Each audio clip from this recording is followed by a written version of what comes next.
Tonight we enter a world of black water, tarred rope, iron bolts, and human breath gone sour in the dark. Tonight we descend not into a dungeon of stone, not into a castle vault beneath a noble house, not into some forgotten cellar where candles tremble in the damp, but into something worse, something that moved with the tide and groaned beneath the moon.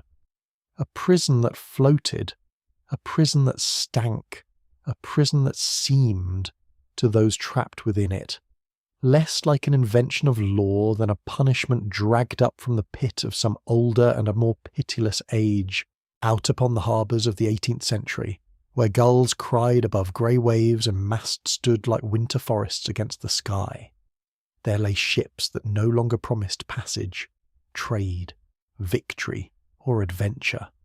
Their sails were furled or gone. Their decks were watched by armed guards. Their hulls, once shaped for war or commerce, had been transformed into cages.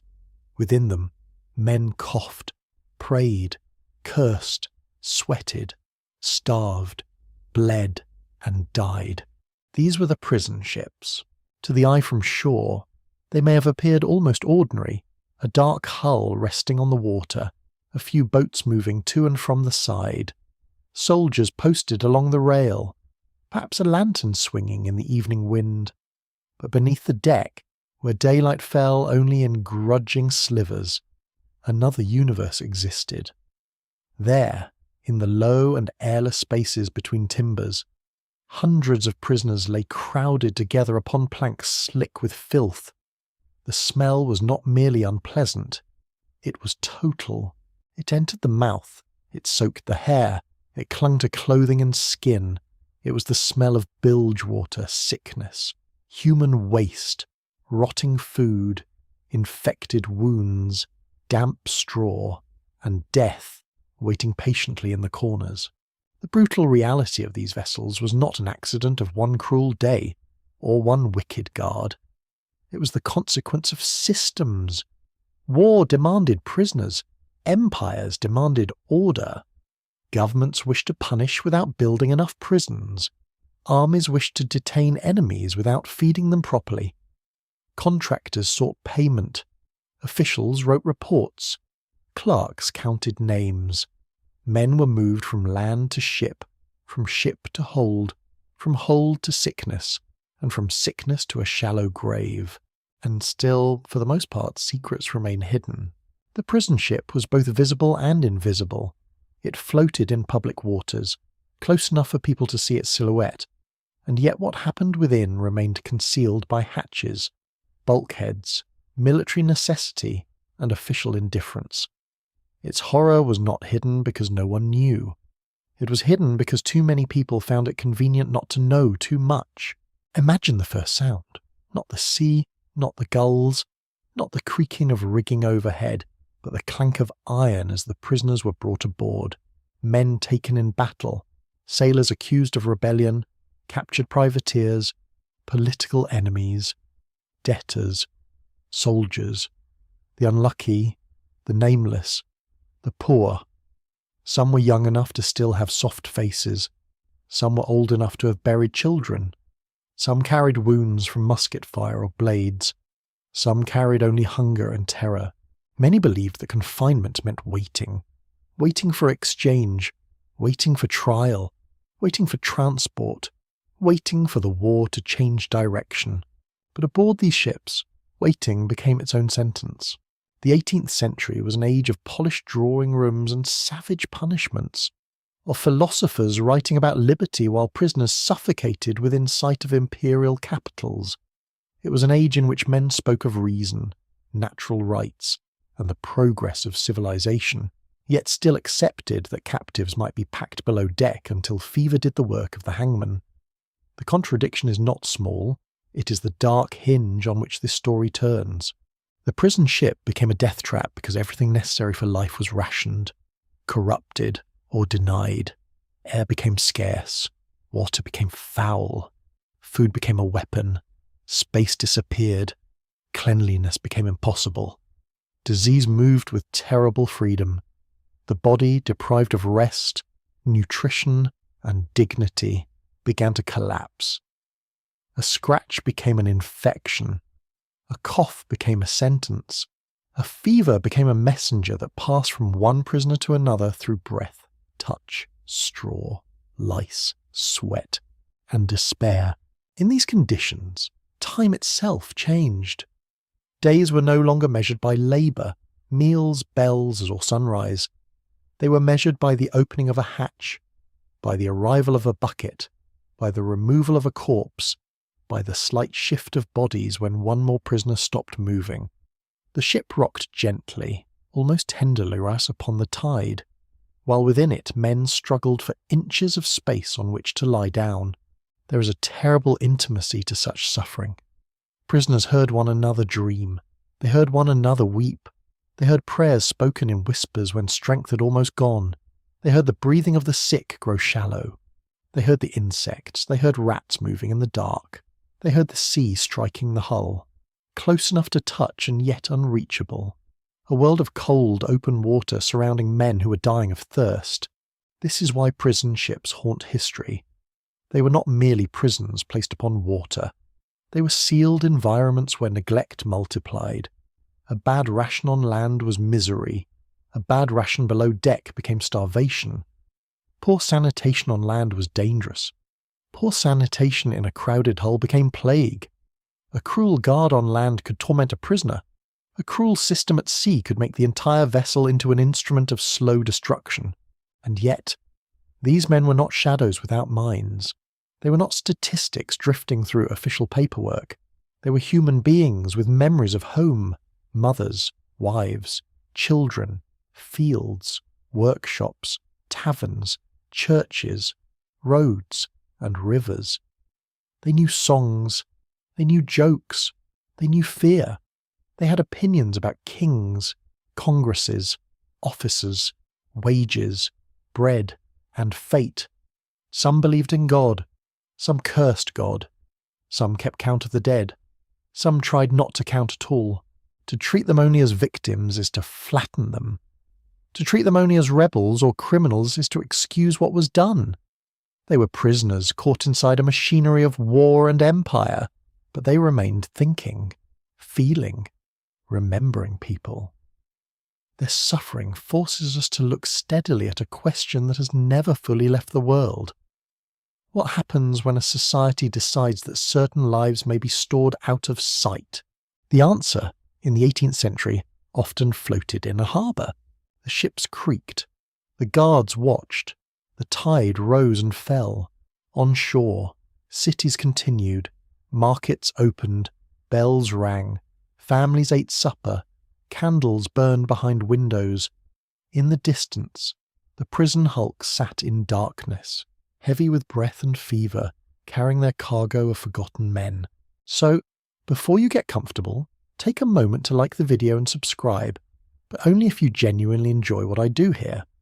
And as we begin this descent into the floating prisons of the 18th century, tell me where in the world you're listening from, and what time it is there, as the night gathers around us. The 18th century did not wake one morning and choose prison ships from cruelty alone. It chose them because its institutions were swollen, frightened, and unprepared. Across the Atlantic world, power was expanding faster than mercy could follow. Kingdoms fought across oceans, colonies rebelled, naval fleets multiplied, privateers hunted merchantmen across grey horizons, armies marched through farms and towns, leaving behind burned stores, captured soldiers, suspected spies, deserted sailors, and men accused of crimes against crowns they had never seen.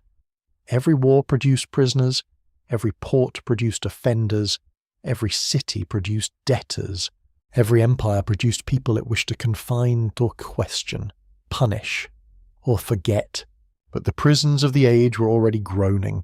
In London, New York, Portsmouth, Bristol, and countless smaller towns, jails had never been designed for mass detention. Many were medieval in habit, if not always in stone. Places of damp walls, crowded rooms, extortionate keepers, and disease thick enough to earn its own name in public dread. A man might enter a jail awaiting trial for a minor offence and die there before any court decided his fate. The problem was old, but the scale was new. War turned a failing arrangement into a catastrophe. Stone prisons required money, land, guards, time, and political will. Ships required none of these in the same measure. Old vessels already existed.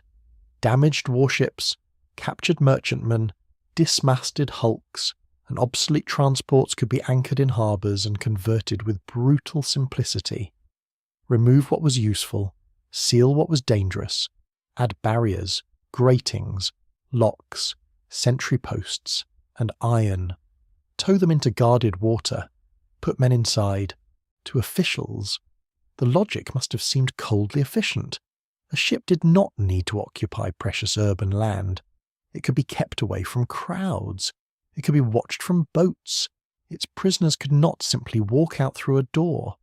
Water itself became a wall. The tide became a moat. Distance became a form of secrecy. The word hulk often appeared in discussions of these floating prisons, and the term itself feels dead in the mouth. A hulk was a ship stripped of movement, a body without purpose, an object left behind by usefulness. It was not quite a vessel and not quite a building. It belonged to the uneasy space between life and ruin. When such a thing became a prison, the symbolism was almost too perfect. Men whom society had stripped of freedom were placed inside ships stripped of voyage. The authorities did not always speak in the language of cruelty. They spoke of necessity. They spoke of temporary measures. They spoke of security, economy, naval discipline, and emergency. This is often how harsh systems are born. Not always with horns and torches, but with ledgers, shortages, signatures, and the phrase there is no alternative. In Britain, transportation had long served as a release valve for crowded prisons. Convicts could be sent across the sea, removed from home society and made useful elsewhere. For decades, many had been transported to North America, but war, rebellion, and political change disrupted that old machinery. When the American colonies became a battlefield and then a separate power, Britain had to rethink where unwanted prisoners would go. Before distant penal settlements became the answer, floating hulks filled the gap. At the same time, naval war created another burden. Captured sailors and soldiers required confinement.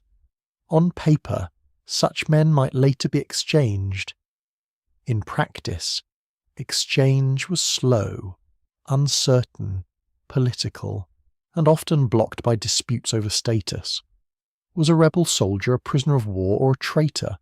Was a privateer a lawful combatant or a pirate? Was a deserter a criminal or a desperate man fleeing hunger? The answers determined treatment. But men in the hold did not live inside neat legal categories. They lived inside heat, darkness, and thirst. The prison ship flourished because it solved problems for those in power by creating worse problems for those without it. On shore, magistrates and ministers could reduce the visible population of jails. Naval commanders could clear captured men from crowded barracks. City officials could reassure residents that dangerous prisoners were safely contained offshore. Contractors could bid for food supply, bedding, guard services, and transport. Local economies could quietly feed on confinement. The prisoner became not merely a burden, but an item in a chain of payment. Yet the economics of imprisonment had a poisonous heart. When profit attaches itself to custody, the captive body becomes a thing from which value may be squeezed by spending as little as possible. Less food means more margin. Fewer repairs mean more savings. Cheaper water, cheaper blankets, cheaper medical attendance, fewer inspections. The mathematics are ugly, but they are simple. Misery can be economical when the miserable have no voice. The sea made the system even easier to ignore. A prison on a city street might announce itself by smell and rumour. Families might gather near its gate. Reformers might inspect its rooms. Neighbours might hear cries. A prison ship lay apart, separated by water, guarded by boats, wrapped in naval authority. Its distance did not need to be great. A few hundred yards could be enough to turn suffering into an abstraction. There is something deeply revealing in this. The 18th century was not ignorant of confinement. It knew the danger of jail fever. It knew overcrowding killed. It knew filth bred sickness, even if the microscopic world of pathogens remained unseen. People may not have understood disease with modern precision, but they understood foul air, corruption, rot, and contagion. They understood that packed bodies in enclosed spaces became a theatre of death. Still, the ships filled. One reason was that the imprisoned were often politically inconvenient. Rebels, foreign sailors, poor convicts, captured enemies, and men without powerful advocates could be made to disappear into administrative language. They were numbers on returns. They were heads to be counted at ration time. They were bodies to be exchanged, transported, or buried. The more remote their social status, the easier it became to reduce their suffering to paperwork. Another reason was fear. Societies at war imagine enemies everywhere. A captured rebel is not merely a man. He becomes a symbol of disorder. A mutinous sailor becomes a threat to naval discipline. A debtor becomes a warning about moral failure. A convict becomes proof that punishment must be hard. Fear does not merely justify confinement. It hardens the hearts of those who administer it, and yet, beneath the official justifications, there remained a practical absurdity. Ships were built for movement, not mass habitation at anchor. Their holds were designed for cargo, ballast, stores, guns, equipment, or temporary crew accommodation, not hundreds of weakened prisoners confined for months. Ventilation depended on access, weather, open hatches, and motion. Cleanliness depended on labour, water, space, and discipline. None of these conditions could be guaranteed once the vessel became a cage, so the prison ship stood at the meeting point of many failures. The failure to build humane institutions, the failure to distinguish necessity from convenience, the failure to value prisoners as living persons, the failure to imagine that hidden suffering would one day become historical judgment. The Empire did not run out of cells because there were no walls left in the world. It ran out of imagination.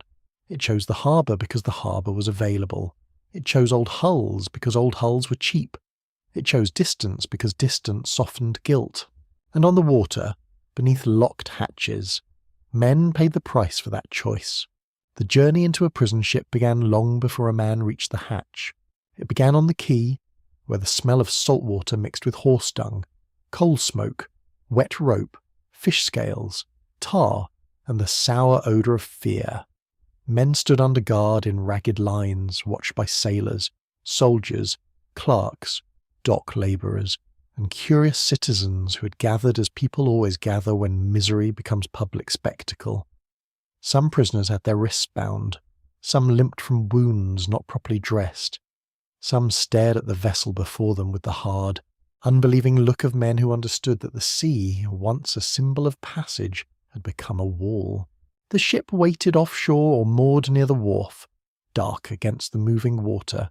Its sides were streaked with salt and age. Its ports were barred. Its upper work showed the crude modifications of confinement. Gratings covered openings that once had given light and air. Armed sentries stood near ladders and gangways. Small boats moved between vessel and shore.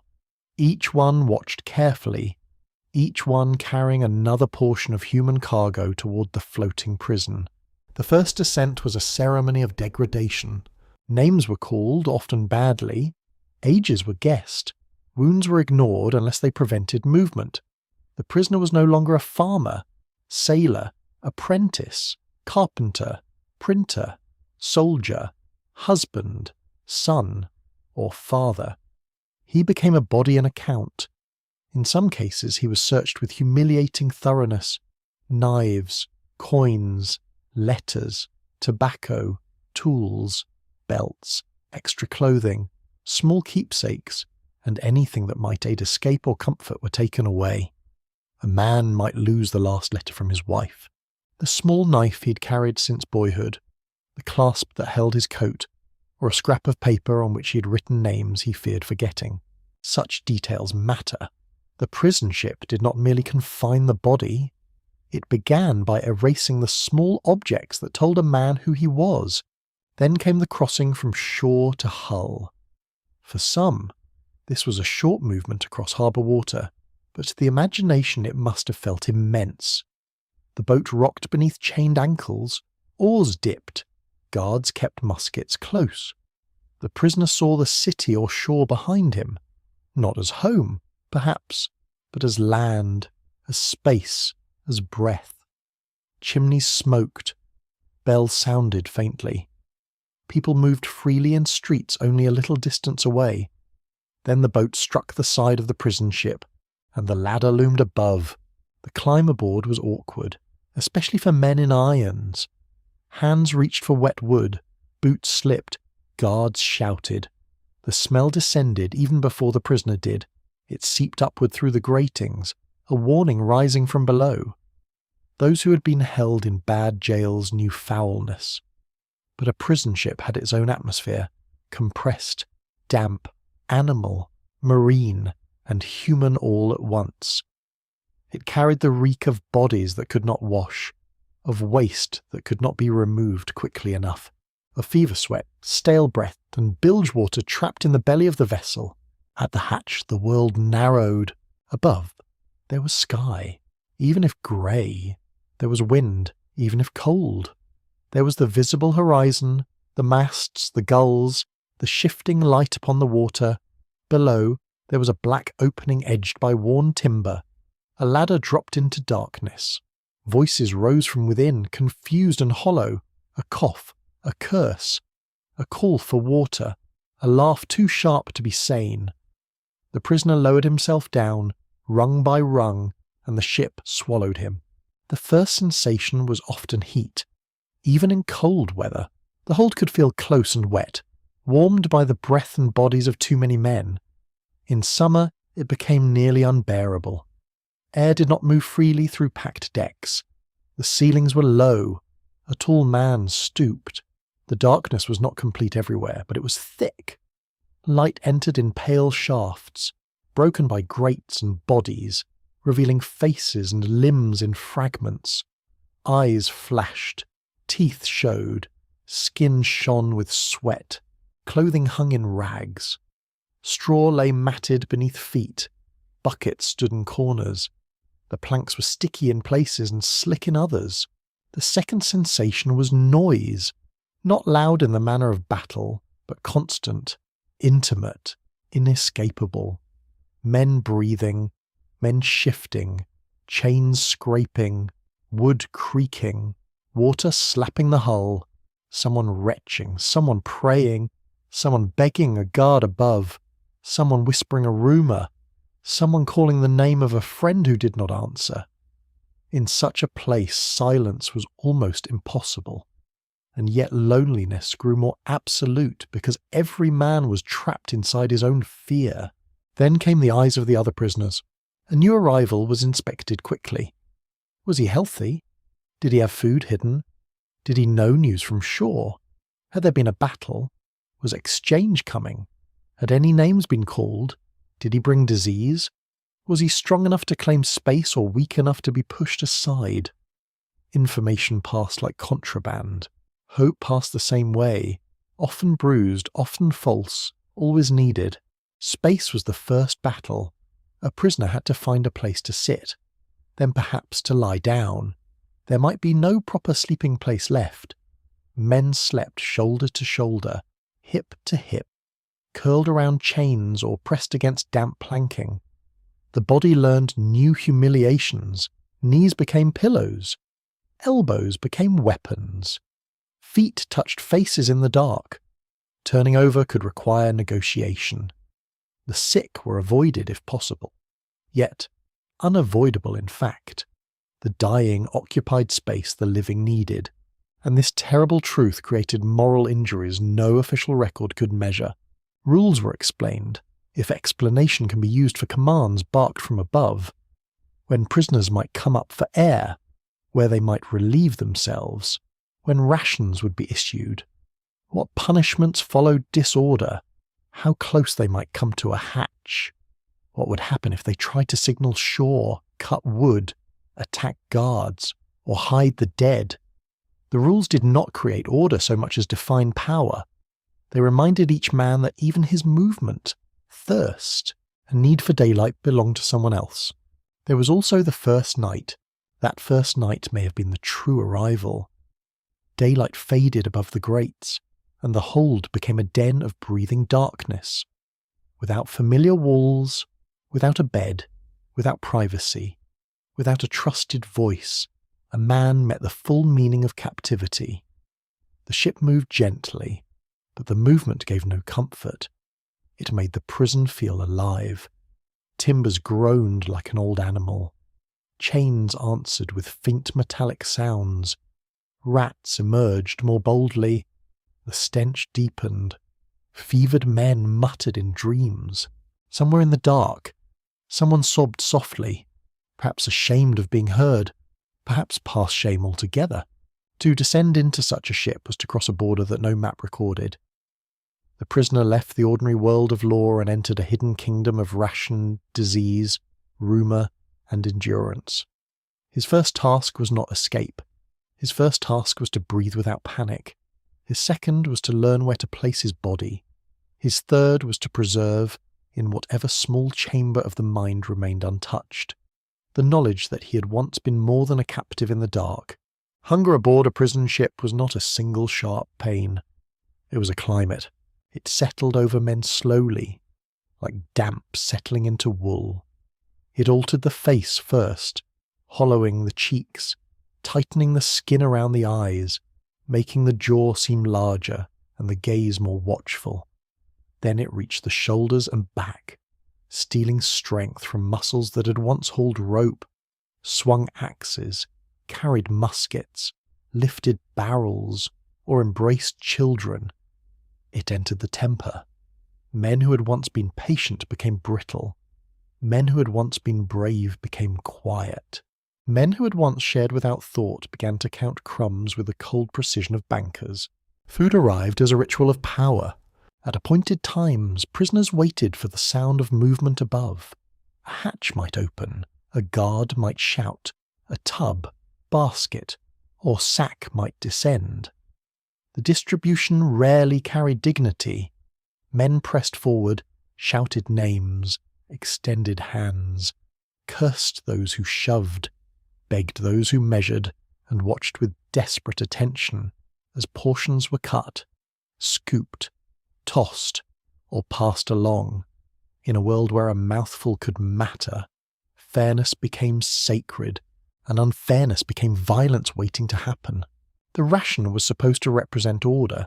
It was supposed to show that captivity, however harsh, remained governed by rules. Yet the ration often revealed the opposite.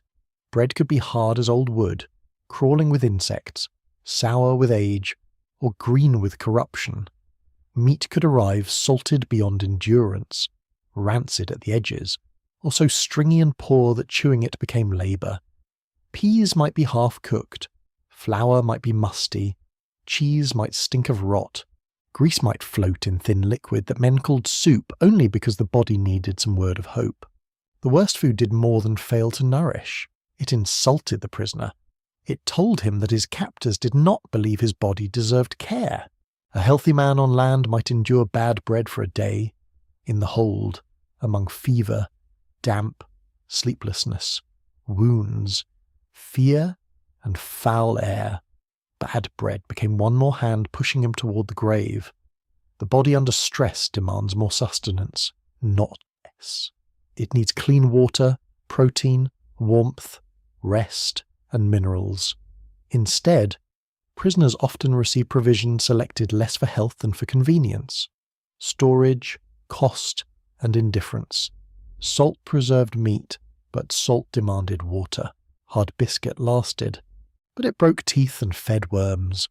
Thin portions kept men alive long enough to be counted, but not always long enough to recover.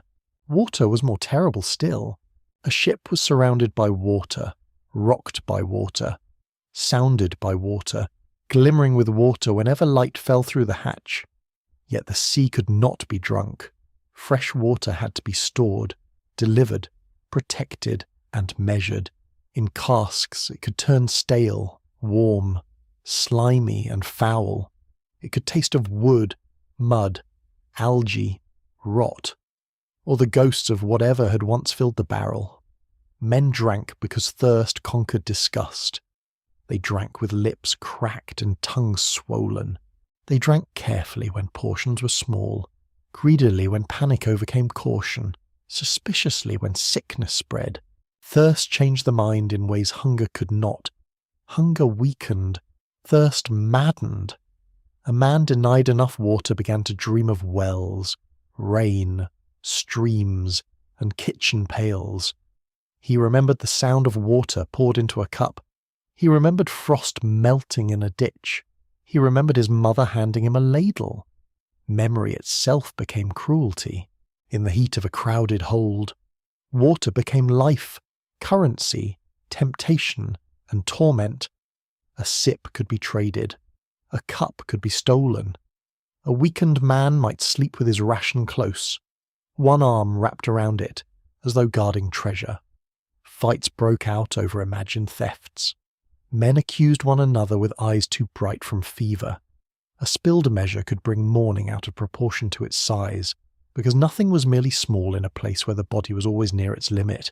The prison ship also corrupted appetite by surrounding food with filth.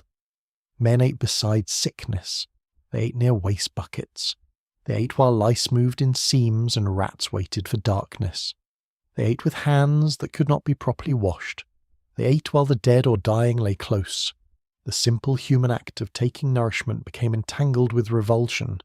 Some men could not keep food down. Some forced themselves to swallow because survival required obedience to the stomach, even when the soul recoiled. There were hierarchies of hunger. The strong might obtain better portions. The cunning might trade, flatter, conceal, or threaten. The sick might lose their share if they could not rise quickly enough. Friends formed small alliances, dividing crumbs, saving morsels, watching one another during ration calls. Such bonds could be tender and heroic. They could also fracture under pressure. Hunger asks questions no one wants to answer. Will you share today if it means you may starve tomorrow? Will you take from a man who may not live? Will you protect the weak when your own hands are trembling? The human body becomes honest under starvation, but not always noble. It reveals love, selfishness, courage, panic, and shame in equal measure. A crust of bread can become a moral trial. A spoonful of broth can expose the architecture of a friendship. A hidden scrap can feel like betrayal. The hold became not only a chamber of suffering, but a laboratory of human limits. There were rumours of food as well, and rumours could be nourishing for an hour. Someone had heard that better rations were coming. Someone claimed a new officer would inspect the ship. Someone believed exchange would happen soon, meaning captives would leave the hold and eat properly again. Someone swore that a town committee had complained about conditions. Such whispers moved through the darkness with the sweetness of fruit. Men listened, wanted to believe, doubted, believed anyway, and then felt the old despair return when the next ration arrived unchanged. Sometimes the prisoners tried to create ceremonies around eating, preserving a fragment of order against humiliation. A group might divide portions with solemn exactness. One man might say a prayer. Another might speak of meals at home, naming roasted meat, fresh bread, apples, butter, onions, coffee, cider, porridge, and clean water, until the words themselves seemed almost edible. Memory became a table they could gather around, though no plate lay upon it. Hunger did not always kill quickly. That was part of its brutality. It prepared the body for other executioners. A starving man could not resist infection. His wounds did not heal. His gums bled. His legs weakened. His skin broke. His thoughts dimmed. His dreams filled with meals he could not reach. When fever entered such a body, it found the gates open. This was why rations mattered more than the ledgers admitted. A clerk could write bread, meat, peas, water, and imagine that provision had been made. But the reality lay in quality, quantity, timing, cleanliness, and the condition of the men forced to consume it. Food is not merely an item, it is care-made material. Its absence is policy made flesh. In the floating prisons of the 18th century, hunger was never alone. It travelled with thirst, weakness, quarrels, delirium, memory, and the bitter knowledge that the world above still possessed kitchens, markets, gardens, ovens, wells, and rain barrels. The prisoners did not starve because the earth lacked food. They starved because the systems that held them measured life too cheaply. And in the dark, a man could learn to hear the difference between the sea outside the hull and the emptiness inside his own body. Disease aboard a prison ship did not enter like an invader. It was invited by the walls. It came through damp straw, unwashed clothing, stagnant air, shared blankets, spoiled water, vermin, open wounds, and the nearness of human bodies that had no room to turn away from one another. It came in coughs, it came in sweat, it came in the bite of lice hidden in seams, it came in the hands that passed rations, the buckets that overflowed, the planks that could not be scrubbed clean, and the breath of a fevered man sleeping inches from another man still hoping to live. In the 18th century, people did not understand disease as modern medicine understands it. They did not speak of bacteria and viruses in the way a physician would now. Yet they were not fools. They knew that crowded places bred sickness. They knew that foul air seemed dangerous. They knew that bad smells gathered where death gathered. They knew that jail fever could sweep through prisons, courts, ships, and towns with terrifying speed. They had watched strong men enter confinement and emerge, if they emerged at all, with sunken eyes and trembling limbs. On prison ships, such old fears found perfect conditions. The hold was a human furnace, especially in warm months. Each body added heat, each breath added moisture. The planks sweated, clothing stayed damp, bandages soured, straw rotted beneath pressure and waste. When hatches were closed during rough weather, punishment, fear of escape, or simple neglect. The air thickened until breathing itself became labour. Men inhaled what other men exhaled. The sick exhaled fever. The dying exhaled corruption. The living took it in because there was nothing else to take. Smallpox was among the most dreaded visitors. It carried with it not only pain, but recognition. The rash declared itself on the skin in a language everyone could read. A man might first complain of fever, aching back, pounding head, and a terrible weariness. Then the marks appeared. Faces changed. Bodies blistered. Men who had seen the disease before understood what might come. Blindness, scars, death in a crowded hold. Fear could spread even faster than infection. Prisoners recoiled from the afflicted, though there was nowhere to recoil. They cursed the guards for not removing the sick. They cursed the sick for breathing. They cursed themselves for being afraid. Typhus, often associated with lice and crowded misery, was another shadow over confinement. It brought fever, stupor, rash, weakness, and delirium. A man in its grip might speak to people not present, reach for objects not there, or struggle against invisible enemies. In the darkness of a prison ship, delirium could become contagious in the imagination. When one man cried out in the night, others woke with their own terrors sharpened. The line between sickness and nightmare thinned. Dysentery was more humiliating and more relentless. It turned the body against itself. It brought cramps, bloody stools, dehydration, and a weakness so complete that even crawling toward a bucket could become impossible. In a place already poisoned by filth, dysentery made cleanliness collapse entirely. Waste spread across planks. Clothing became fouled. The smell intensified until men gagged as they breathed. The sick became ashamed, then too weak for shame. Their companions suffered with them, not only through pity, but through contact with the very conditions that spread the disease further. Infected wounds killed quietly, a musket ball removed badly, a cut from iron, a rope burn, a splinter driven deep into the hand, a sore opened by shackles, a blister rubbed raw by damp shoes.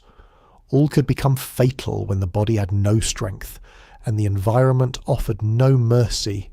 Flesh reddened, swelled, darkened, and stank. Pus gathered. Fever followed.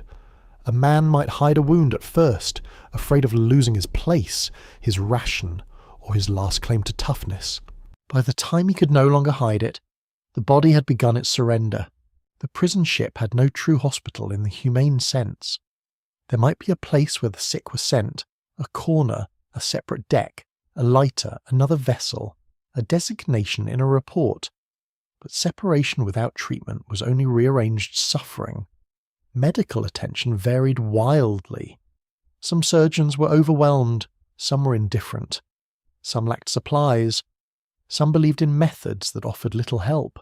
Bleeding, purging, crude dressings, and rough inspection could not overcome the deeper disease, which was the environment itself. A doctor might treat one fever while the ship produced 50 more. This is the central horror of disease in such vessels. Illness was not merely something that happened inside them. It was something they manufactured.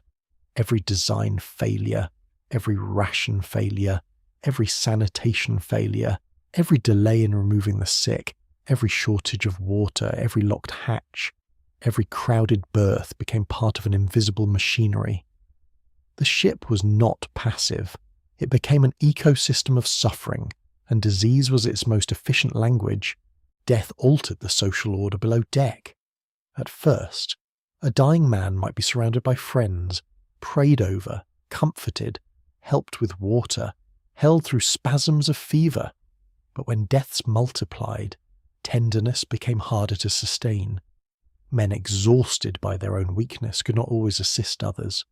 Fear of contagion hardened the heart. The living needed space. The dead occupied it.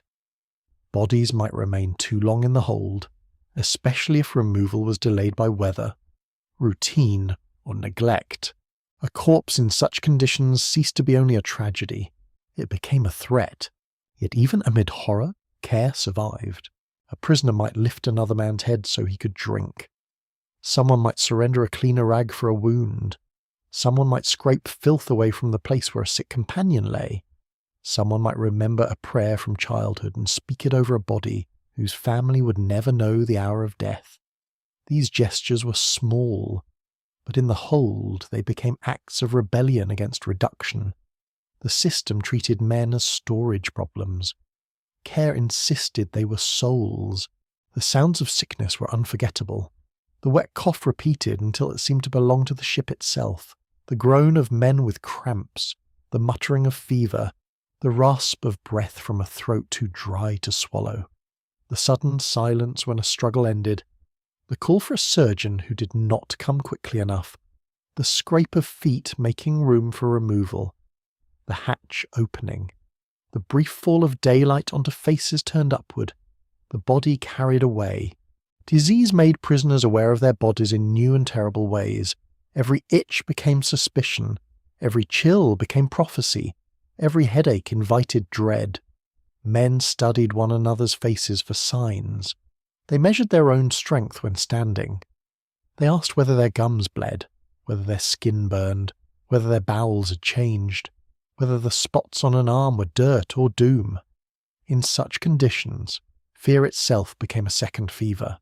The death trap was not only the disease, it was the impossibility of escape from the conditions that fed it.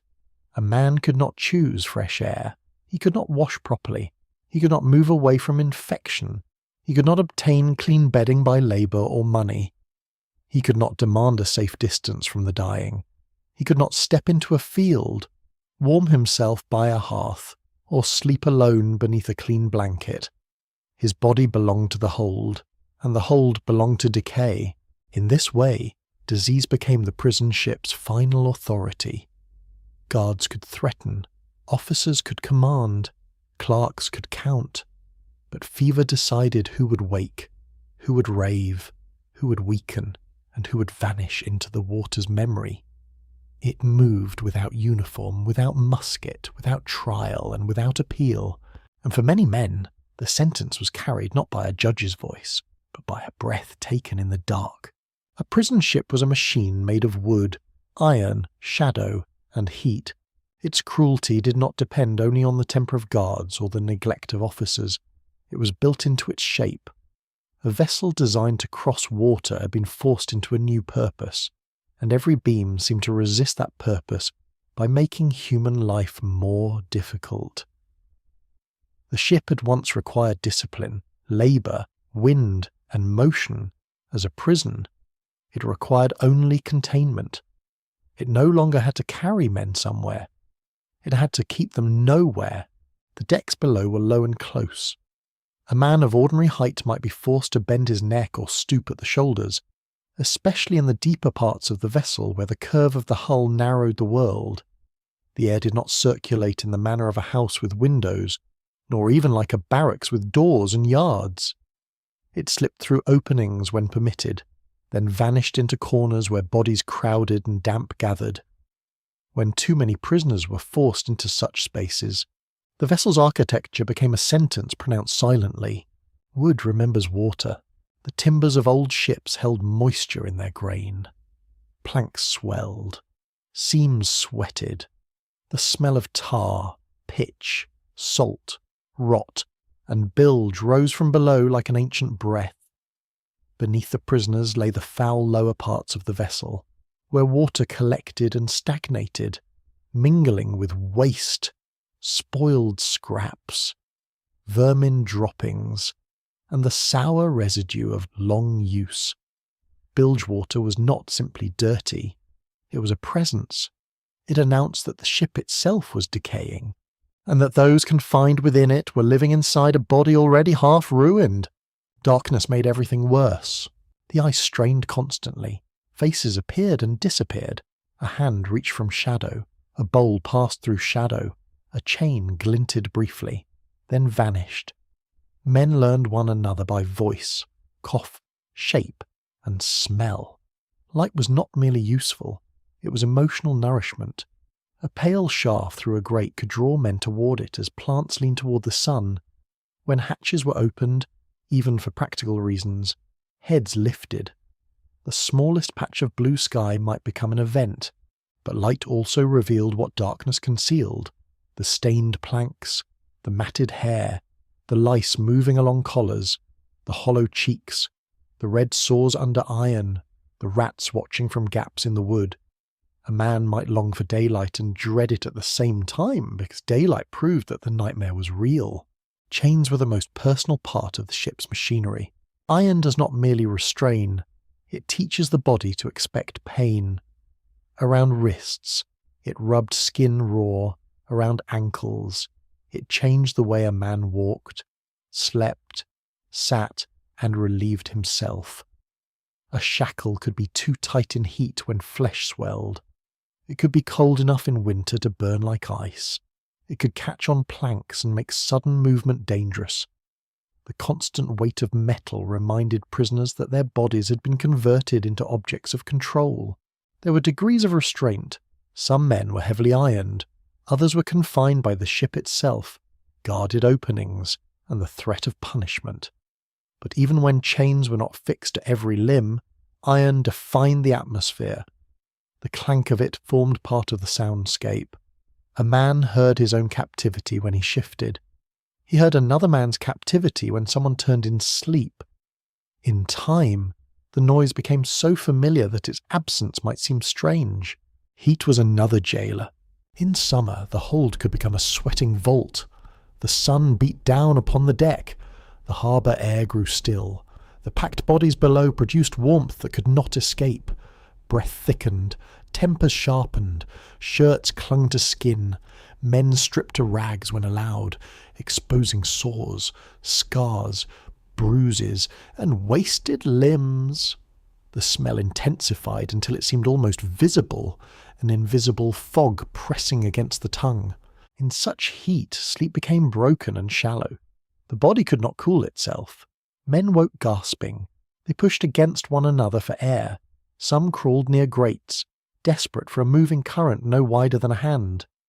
Others lay motionless, conserving strength, eyes open in the dark. A prisoner could begin to fear his own breath, knowing that every inhalation drew in the used air of hundreds. Winter brought a different torment. Cold entered through damp wood and remained. Clothes, once soaked, stayed heavy. Fingers stiffened, feet numbed. Old wounds ached. Men huddled together for warmth, even when closeness increased sickness and disgust. Breath rose in pale clouds when air from above cut through the hold. The same ship that suffocated in summer could chill like a cellar in winter. There was no season of mercy, only a change in the method of suffering. Vermin thrived where order failed. Rats moved through the ship with the confidence of rightful owners. They gnawed scraps, ran along beams, slipped between sleeping bodies, and sometimes bit the weakened. Their claws made tiny sounds in the dark, quick and purposeful. Lice were worse because they were intimate. They lived in seams, hair, bedding, and blankets. They fed where men could not easily wash. Fleas added their own torment. Insects turned rest into scratching, and scratching opened skin, and open skin invited infection. The prisoners were trapped not only with vermin, but within a habitat designed for vermin. Cracks, damp straw, food scraps, waste, darkness, and warmth made the ship generous to small predators and cruel to human beings. The old hierarchy of creation seemed inverted. Rats had freedom of movement, lice had constant food, men had rules. The hold also attacked the senses by denying variety. On land, even in misery, the world changes. Clouds pass. Streets sound different at morning and evening. Firelight flickers. Doors open. People come and go. Below deck, sameness became oppressive. The same beams, the same stains, the same odours, the same faces, the same restricted postures, the same waiting. The mind, starved of clean sensation, began to magnify every discomfort. A drip of water became maddening, cough became unbearable, a neighbour's breathing became an enemy. The ship's motion added an uncanny element. Even anchored, a vessel was never entirely still. It shifted with tide, wind, passing wakes, and weather. For sailors, such movement might have been familiar. For landsmen, it could be unsettling, even nauseating. But in confinement, motion had another meaning. The world moved beneath men who could not move freely. The prison rocked, but did not release. It gave the sensation of travel without the mercy of arrival. Punishment found easy assistance in the structure. A hatch could be closed. Access to the upper deck could be denied. A man could be placed in a darker, tighter compartment. Irons could be increased. Space could be reduced. The ship offered countless ways to make confinement more severe without leaving marks that troubled official eyes. Architecture became discipline. Darkness became a lash. Air became a privilege. Yet even within such engineered misery, prisoners studied the vessel with desperate intelligence. They learned which plank was loose, which guard was careless, where a faint draught entered, where rats emerged, where rain might drip clean enough to touch to the lips. They learned the schedule of footsteps overhead. They learned the language of timber and tide. Captivity sharpened observation because knowledge could mean survival. This is one reason the prison ship was so terrifying. It reduced men, but it also forced them into constant awareness.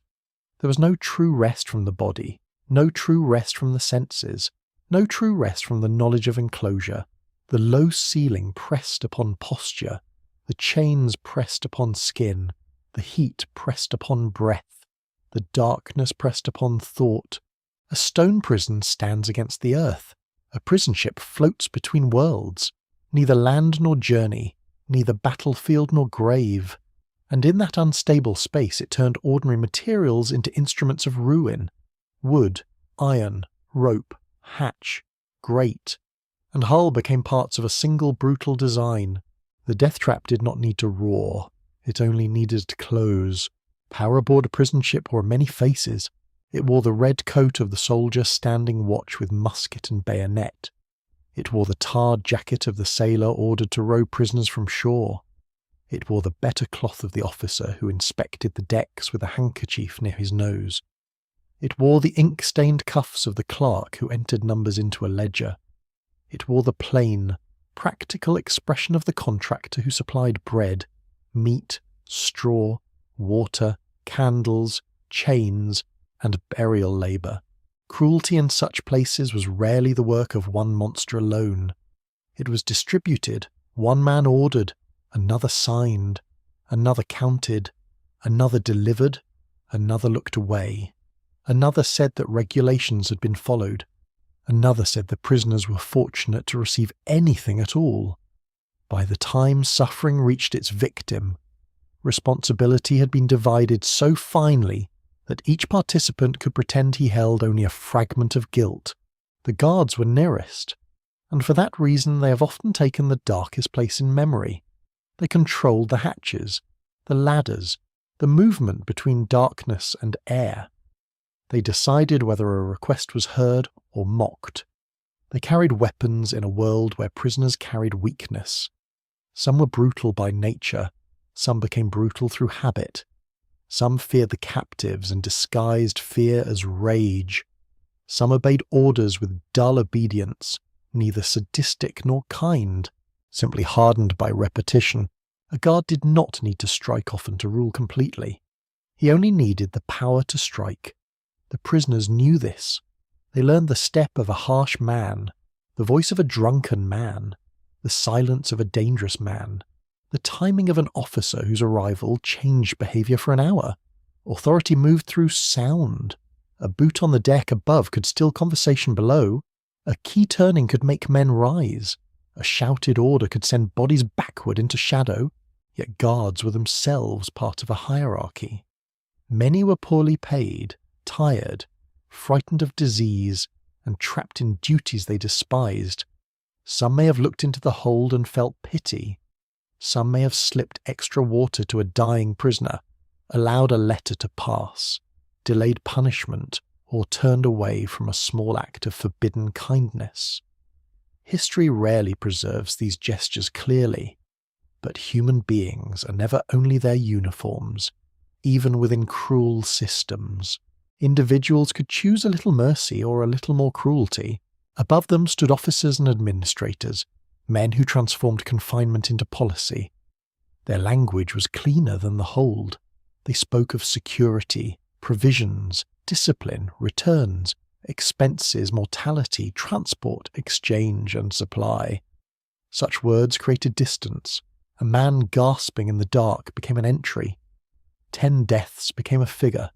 Bad water became a logistical difficulty. Overcrowding became a temporary inconvenience. In official language, horror often learned to sit upright and behave itself. The ledger was one of the prison ship's most powerful instruments. It did not smell. It did not cough. It did not show the colour of infected flesh. It arranged life into columns: number received, number remaining, number sick, number dead, quantity of bread issued, quantity of water consumed, cost per head. The ledger made captivity manageable for those who managed it. It also made suffering easier to misunderstand. A figure may be accurate and still conceal the truth. Profit entered quietly, but once inside, it was difficult to remove. Where prisoners existed in large numbers, contracts followed. Someone had to supply food. Someone had to transport water. Someone had to provide bedding, timber repairs, guards' necessities, medical materials, boats, and burial. Each service could become a source of income. In theory, contract systems could create order. In practice, they invited temptation. Inferior goods could be purchased cheaply and charged dearly. Short measures could disappear into confusion. Spoiled provisions could be accepted because complaint from prisoners carried little weight. A dead man did not audit accounts. The captive body became an economic unit. So much food per man. So much space per man. So much medicine, if any. So much paid for guarding him. So much lost if he escaped. So much saved if standards remained low. The arithmetic was not always spoken aloud, but it shaped decisions. When confinement is made cheap, cheapness becomes a kind of violence. It works slowly, invisibly, respectably. It kills through procurement. There was also profit in delay. A prisoner awaiting exchange still had to be fed, but poorly. A convict awaiting transportation still had to be held, but cheaply. A government awaiting a political solution still needed a place to store human beings. The prison ship offered that place. Its very ugliness made it useful, because the people inside had already been placed beyond ordinary sympathy. Public imagination helped sustain the cruelty. Enemies could be described as rebels, traitors, pirates, mutineers, thieves, vagrants, debtors, or dangerous men. Once labelled, they became easier to neglect. The name came between the public and the person. A rebel might have a child. A debtor might have been ruined by harvest failure. A sailor might have been pressed into service against his will. A prisoner of war might have fought under orders no different from those obeyed by his captors. But labels flatten life. They make punishment feel like order, and indifference feel like prudence. The ship's separation from shore protected this illusion. Citizens could sleep more easily when the troublesome were out on the water. Officials could claim control. Merchants could continue trade. Families could walk the harbour and see only distant masts. The prison ship turned suffering into background scenery. It made cruelty quiet enough to become normal. Among the prisoners, the power structure created its own internal pressures. Scarcity encouraged informers. A man might gain favour by reporting whispers of escape. Another might receive a better place, a task, a scrap, or a moment above deck for cooperation. Trust became fragile. Words were weighed. Friendships were tested by hunger, fever, and fear. Systems of cruelty often survive by making the oppressed suspicious of one another. The prison ship achieved this not through elaborate design, but through deprivation. Still, authority was never absolute. A guard could command the hatch, but he could not command what men remembered. A contractor could reduce the ration, but he could not entirely prevent prisoners from sharing. An officer could count the dead, but he could not make every death meaningless. Captives formed small worlds within the larger cage. They told news, traded scraps, nursed companions, cursed tyrants, sang under their breath, scratched marks into wood, and preserved names when officials preferred numbers. This quiet resistance mattered. Not all rebellion looks like an uprising. Sometimes it is a man dividing his bread exactly. Sometimes it is a prisoner refusing to betray a plan he knows may fail. Sometimes it is the preservation of dignity through a clean word, a remembered prayer, a joke told in the dark, or the careful repetition of a dead man's name so he does not vanish completely. Cruelty aboard these ships was therefore both personal and structural. It lived in the guard who kicked a weakened prisoner away from the ladder. It lived in the officer who ignored reports of sickness. It lived in the supplier who delivered rotten food. It lived in the government that preferred a cheap hulk to a humane prison. It lived in the public that accepted distance as innocence. A prison ship was a place where many hands touched suffering without always feeling it. That was its moral terror. The lash could be seen, the chain could be heard, but the deeper cruelty moved through systems, accounts, habits, fears, and conveniences.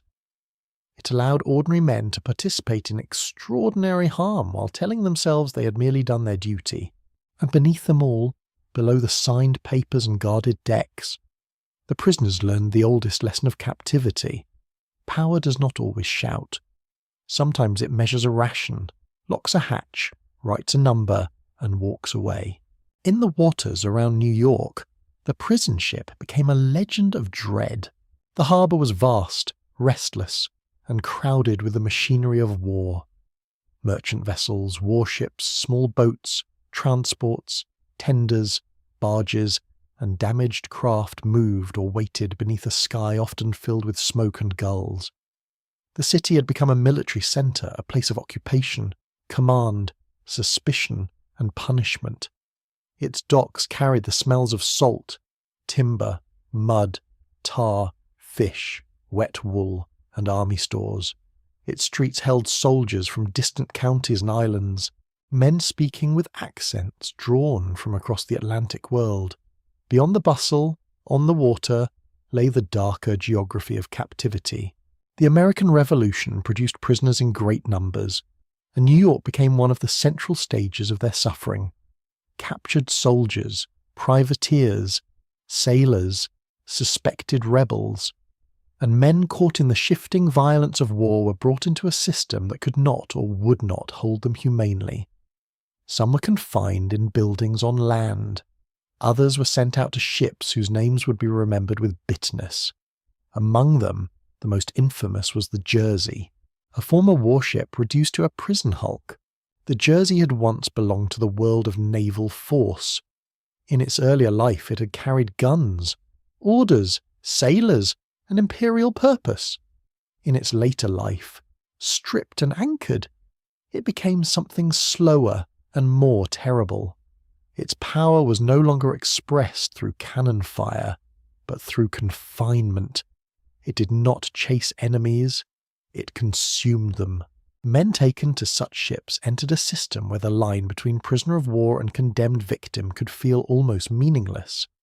Many believed they should be exchanged. Many believed their captivity would last only until military arrangements were made. But war is a grinder of promises. Negotiations stalled, records failed, commanders argued, political recognition became entangled with human survival. While officials debated status and procedure, men in the holds counted coughs, deaths, and the distance between themselves and shore. The harbour itself deepened the cruelty. Land was visible. That visibility mattered. Prisoners could sometimes see the outlines of buildings, masts, hills, smoke, and movement. They were not buried in a remote wilderness. They were within sight of ordinary life. The world had not disappeared. It had merely become unreachable. To see land while trapped at anchor was a special torment, like seeing bread through glass. Small boats carried supplies, guards, and sometimes the sick or dead. Each arrival stirred expectation. News might come from the city. A prisoner might be called for exchange. A letter might somehow arrive. A rumour might be confirmed. But the same boats also brought reminders of power, more captives, more guards, more provisions of doubtful quality, more indifference. Hope came across the water in the same vessels as despair. The prisoners on the New York ships came from different backgrounds. Some had served in militias. Some had sailed privateering vessels, risking capture for prize money, patriot feeling, or simple wages. Some were hardened seamen, familiar with cramped quarters, storms, and shipboard discipline. Yet even they found the prison hulks monstrous because a working ship had purpose, motion, and routine, while a prison hulk had only stagnation. Others were young landsmen, bewildered by the water, the slang, the smell, the hierarchy, and the brutal closeness of maritime confinement. The British forces holding them faced their own pressures, but pressure does not absolve the dead. Occupying a rebellious city required security. Feeding armies required supply. Managing prisoners required manpower, space, and policy. But when the result was mass mortality and anchored hulks, necessity became inseparable from neglect. The prisoner ships of New York were not simply unfortunate rooms upon the water. They were places where administrative failure became fatal at scale. The Jersey gained its terrible reputation because death there seemed constant. Prisoners described bodies removed in the morning, sometimes several at a time. The living awoke beside the dead. Illness moved through the decks with a rhythm more reliable than mercy. The call for the dead became part of the daily order. To be carried out was, in one sense, release. To remain was to wonder whether the next dawn would require others to lift you. Burial added another layer to the horror. Men who had imagined graveyards, church bells, family mourners, or at least a marked resting place, could instead be taken from the ship and placed into the rough anonymity of wartime disposal. Along the shores and islands near the harbour, remains accumulated in memory and earth. Bones became part of the landscape. The water that had imprisoned the men also became the witness that carried their story into later generations. The scale of death became a matter of public memory, accusation, and grief. Numbers were spoken, repeated, argued over, and transformed into symbols.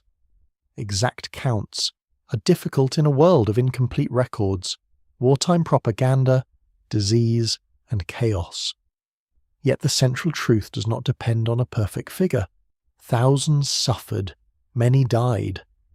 The prison ships became a wound in the revolutionary imagination, proof that captivity could be more lethal than battle. There is a reason this memory burned so fiercely. Battle death could be framed as sacrifice beneath flags. A soldier killed in open combat could be mourned within the language of courage. But a prisoner who died slowly in filth, thirst, and fever represented something more disturbing. He had been disarmed. He had been contained. His death did not occur in the clash of the armies, but under the custody of men responsible for keeping him alive. That distinction matters. It mattered then, and it matters still. New York Harbor at night must have carried strange contrasts. Lamps flickered in the occupied city. Officers dined. Patrols moved through streets. The water reflected pale moonlight and scattered fire. From the hulks came sounds that shore could not fully hear. Coughing, low voices, chains, the creak of timbers, the movement of guards, the occasional cry that rose and vanished into wind. The ships were near enough to be part of the city's war, but distant enough to be denied full entrance into its conscience. For the prisoners, identity became tied to endurance. To survive the Jersey or any such hulk was to carry a mark no uniform could show. Survivors emerged altered. Their bodies had been thinned, scarred, weakened, and seasoned by darkness. Their memories held smells and sounds more permanent than dates. They had learned what it meant to be reduced by enemy power and bureaucratic neglect, and yet to remain inwardly alive. Some chose to tell what they had seen. Their testimony turned the prison ship from hidden chamber into public accusation. Accounts of hunger, disease, overcrowding, corpses, foul air, and cruelty circulated among communities hungry for evidence of enemy barbarity. These stories were not neutral. Wartime memory never is. They became part of patriotic identity, part grief, part outrage, part warning. Yet propaganda can carry truth, and truth can be sharpened by pain. The dead in the harbour did not need perfect rhetoric. Their absence spoke. The prison ship Nightmare in New York also reveals a cruel paradox of revolution. A conflict fought with language of liberty produced scenes where liberty's defenders were crushed in floating cages. Men who spoke of rights and representation discovered that, once captured, their ideals could not easily protect their bodies. A declaration might stir nations. It could not open a locked hatch. A principle might justify rebellion. It could not purify water. The great words of the age met the low beams of the prison hold, and there the cost of politics became flesh. Yet the captives were not merely symbols of a young nation. They were individuals trapped in the maritime underside of empire. They did not all think alike. They did not all fight for the same reasons. Some may have been fervent patriots. Some may have followed wages, command, kinship, or chance. Suffering did not require ideological purity. The hold received them all with the same darkness. The American prison ship nightmare endures because it joins place, politics, and bodily terror. New York Harbor was not a remote corner of the map. It was a gateway of empire, a stage of commerce, a strategic prize. And there, amid the movement of global power, men died in anchored vessels whose purpose was to keep them out of sight while never fully removing them from view. They were close to land, close to history, close to the language of liberty, and close to rescue in every physical sense except the one that mattered. The dead of the prison ships did not leave silence behind them. They left fragments, a remembered sentence, a name scratched into wood, a statement given years later by a man whose body had escaped but whose sleep had not. They left complaints carried through official hands. They left petitions, memorial speeches, family stories, grave traditions, and the stubborn geography of bones found near shore. Their voices did not come to us as a single chorus.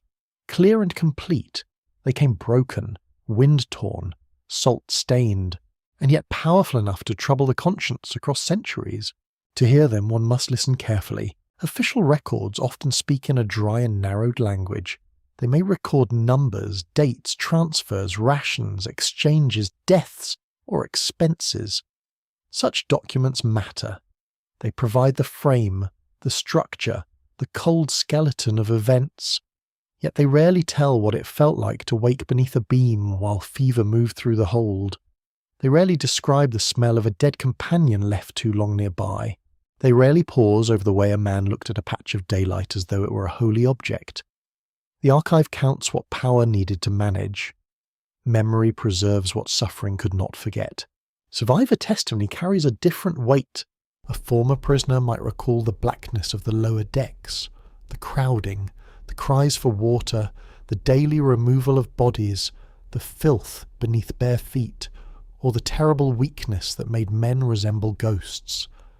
Such recollections were sometimes written long after the event, shaped by age, politics, grief, and the needs of a new nation telling its own story. But this does not make them worthless. Human memory is not a ledger. It is a wound that speaks in images, when many voices, from different mouths and moments, return to the same horrors. The historian must pay attention. There were men who remembered hunger not as an abstract condition, but as the taste of damaged bread. They remembered thirst as a swollen tongue. They remembered disease as the heat of another prisoner's skin pressed close in the night. They remembered the dead not as numbers, but as men with habits and names, men who had shared jokes, rumours, songs, and prayers. A statistic says that many died. A witness says that one man died reaching for water. The second statement does not replace the first. It gives it a human face. Letters, when they survived, brought the world of the ships painfully close. A prisoner might write with forced steadiness, hiding terror to spare his family. Another might plead for aid, exchange, clothing, food, or influence. A family member might write from land, seeking news of a son, brother, husband, or father swallowed by captivity. Many letters never arrived. Many were never written because prisoners lacked paper, ink, strength, permission, or hope. The absence of letters is itself testimony. Silence can be evidence when conditions make speech nearly impossible. Names mattered intensely. In systems of mass confinement, the name is often the first dignity under threat.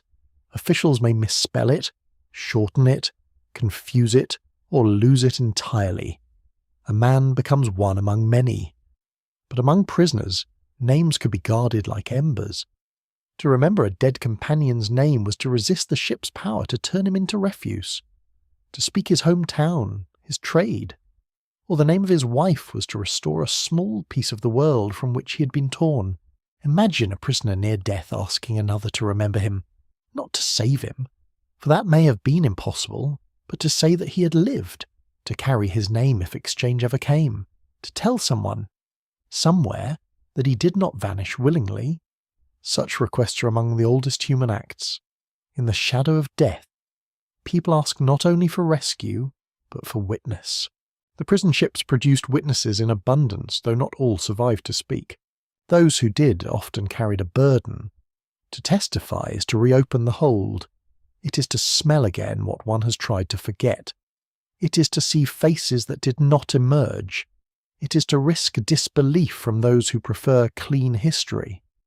Some listeners may have wanted the story sharpened into patriotic accusation. Others may have wanted them softened to avoid political discomfort. The survivor stood between memory and use, between the truth of pain and the demands of public meaning. Commemoration turned testimony into ritual. In later years, speeches, ceremonies, and monuments attempted to gather the scattered dead into collective remembrance. Bones found along shores became sacred evidence. Processions gave form to grief that had once been hidden below deck. Public words named cruelty, sacrifice, captivity, and national endurance. Through memorials, the forgotten were brought back into the civic imagination. The harbour that had witnessed confinement became a landscape of mourning. Yet memorials can both reveal and conceal. They honour the dead, but they may also smooth their suffering into noble shape.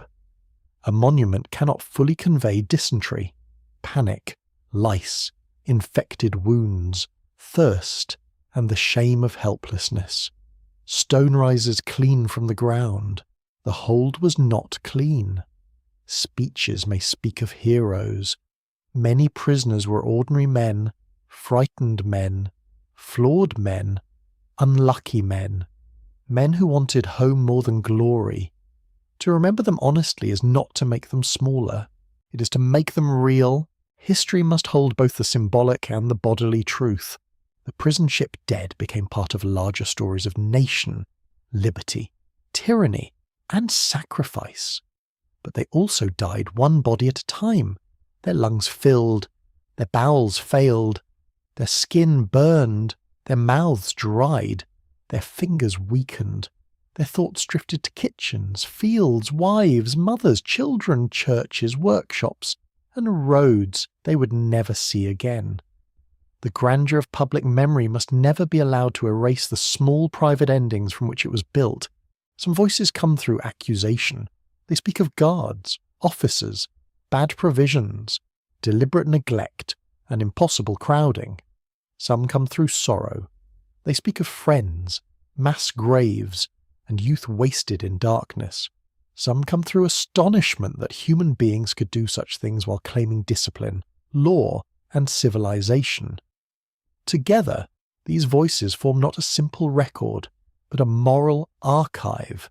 There is also the testimony of material remains: wood, iron, buttons, bones, pipe fragments, vessel timbers, and burial sites can speak without language. Archaeological work, when it touches places of captivity, asks quiet questions of the earth and water. Where were bodies placed? What marks remain on bone? What objects stayed with the dead? What does stratigraphic excavation reveal about hurried burial, later disturbance, or the layering of memory over neglect? Scientific methods cannot recover every story, but they can challenge denial. They can show that suffering occupied real space, that bodies were handled in real ways, that history is not merely written but embedded. Genomic data may one day help identify some of the nameless dead, linking remains to regions, families, or ancestral communities. Isotopic analysis can suggest childhood landscapes through the chemistry of teeth and bone. Material study can trace the ordinary possessions of men whom official records flattened. These methods do not diminish the mystery. They deepen it. They remind us that every unknown skeleton once belonged to a person with a face, a voice, and a private weather of hopes. Still, for the most part, secrets remain hidden. The sea is a keeper of fragments. Harbours are disturbed by construction, dredging, tides, storms, and centuries of human use. Records burn, decay, vanish, or lie. Families forget because grief becomes too heavy to carry. Monuments weather, names are lost. The prison ship story survives not because preservation was generous, but because the horror was too large to disappear entirely. To listen to the voices from the dead is to accept incompleteness. We cannot recover every final word. We cannot name every man.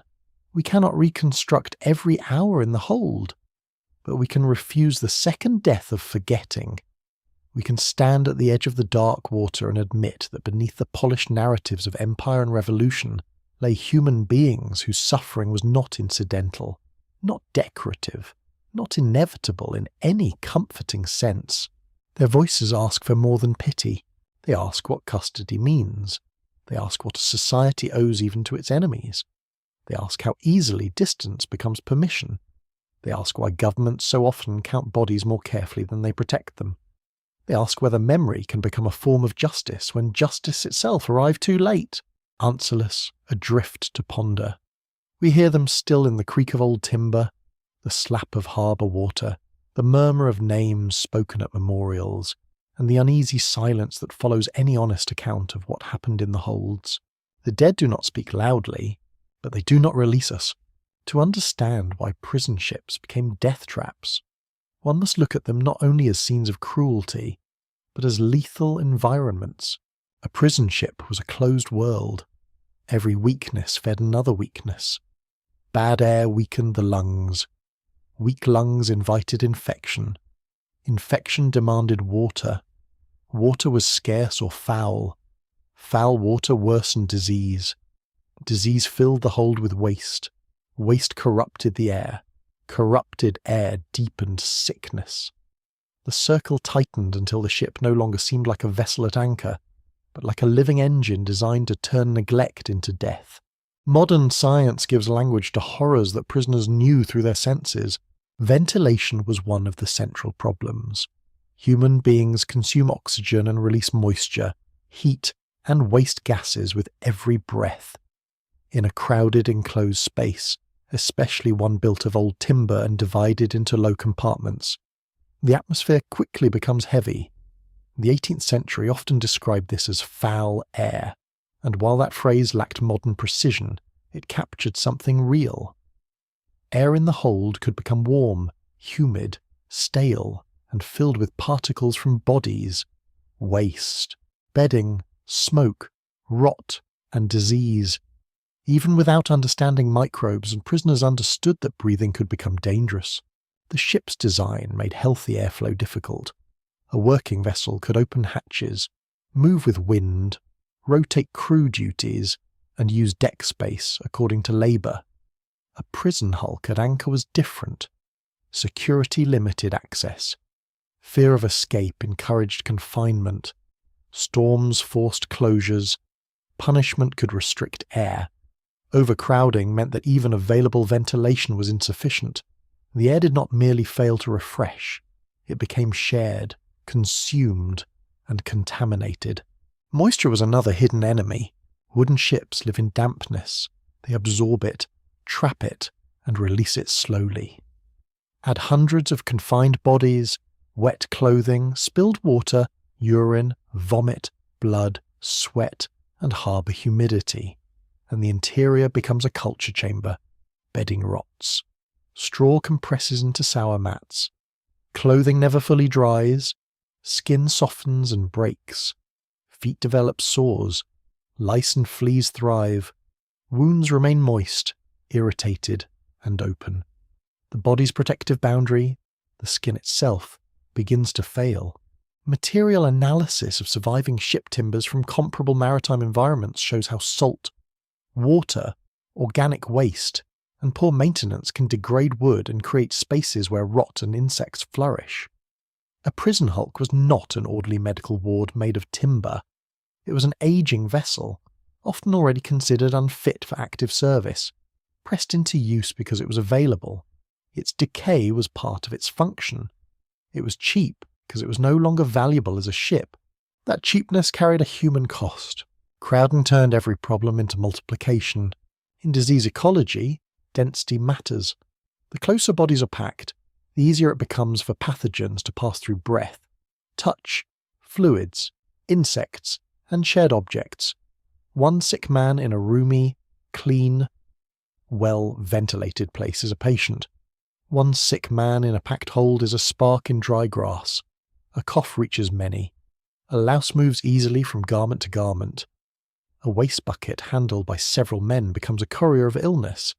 A blanket shared for warmth becomes a sheet of transmission. The science of contagion was not yet fully known, but the practical observations were clear. Crowds in enclosed places died faster. Jails were feared for this reason.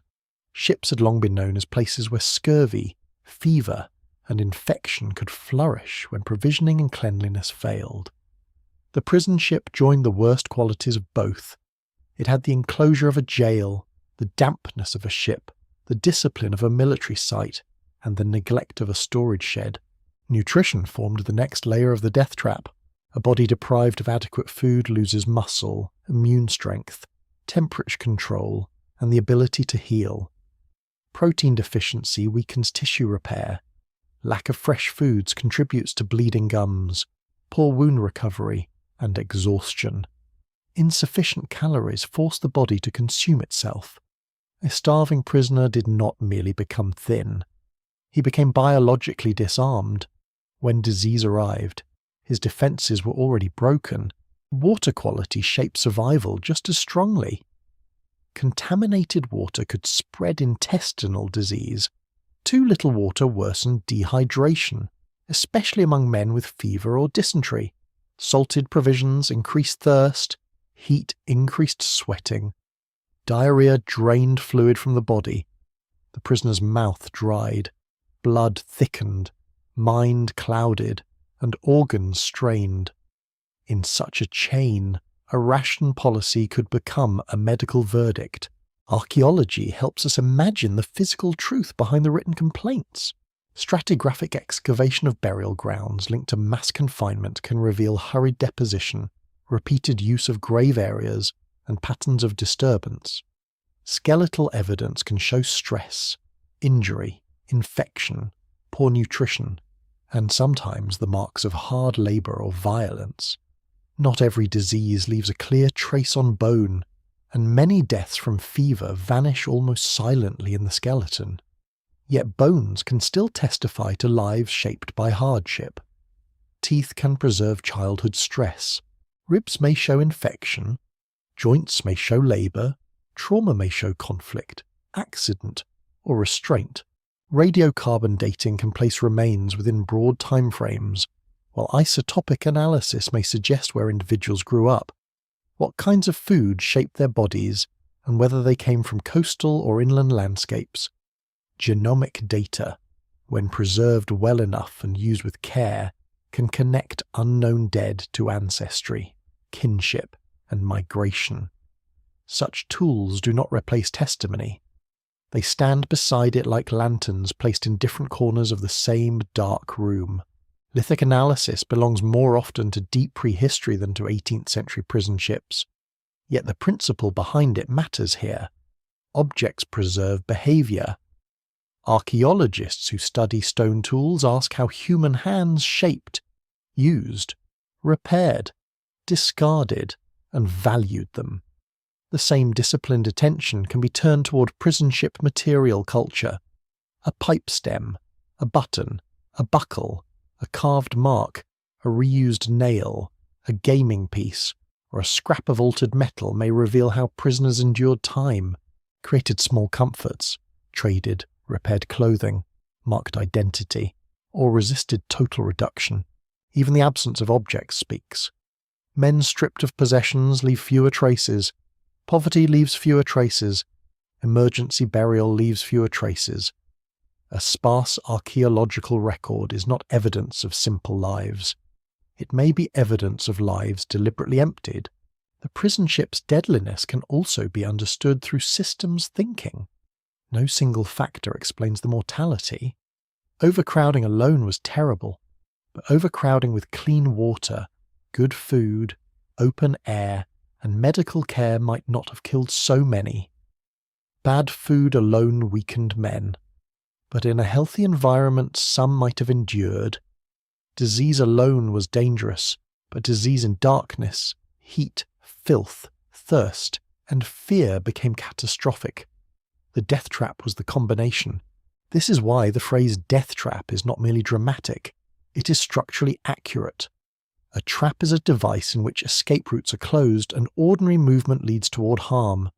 On a prison ship, the trapped body could not seek air, water, distance, cleanliness, medicine, privacy, warmth, or safe sleep by its own effort. The natural human responses to danger were blocked. Move away from sickness. Impossible. Wash the wound.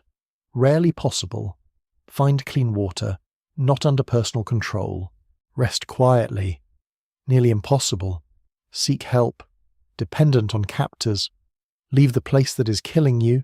Forbidden. Fear completed the environment. Chronic terror alters appetite, sleep, judgment, and strength. Men in constant uncertainty become exhausted even when lying still. The body remains alert, waiting for punishment, fever, ration call, theft, death, or rumour. Sleep becomes shallow. Recovery becomes fragile. The mind wears down. Despair is not only spiritual, it has physical consequences. A man who no longer believes he will survive may eat less, move less, speak less, and surrender inwardly before the body fully fails. So the science of the prison ship is a science of convergence, architecture, biology, weather, supply chains, military policy, poverty, infection, fear, and neglect met inside a wooden hull. Each element intensified the others. The ship did not need one spectacular act of violence to kill. It relied on repetition. One stale breath, one dirty cup, one missed cleaning, one rotten ration, one untreated wound, one more night pressed against the fevered. Only time will tell what future discoveries will be made in harbours, archives, burial grounds, and preserved collections. A forgotten timber may still lie beneath mud. A burial trench may still hold unnamed men. A ledger may still wait in some archive. Its ink faded but legible.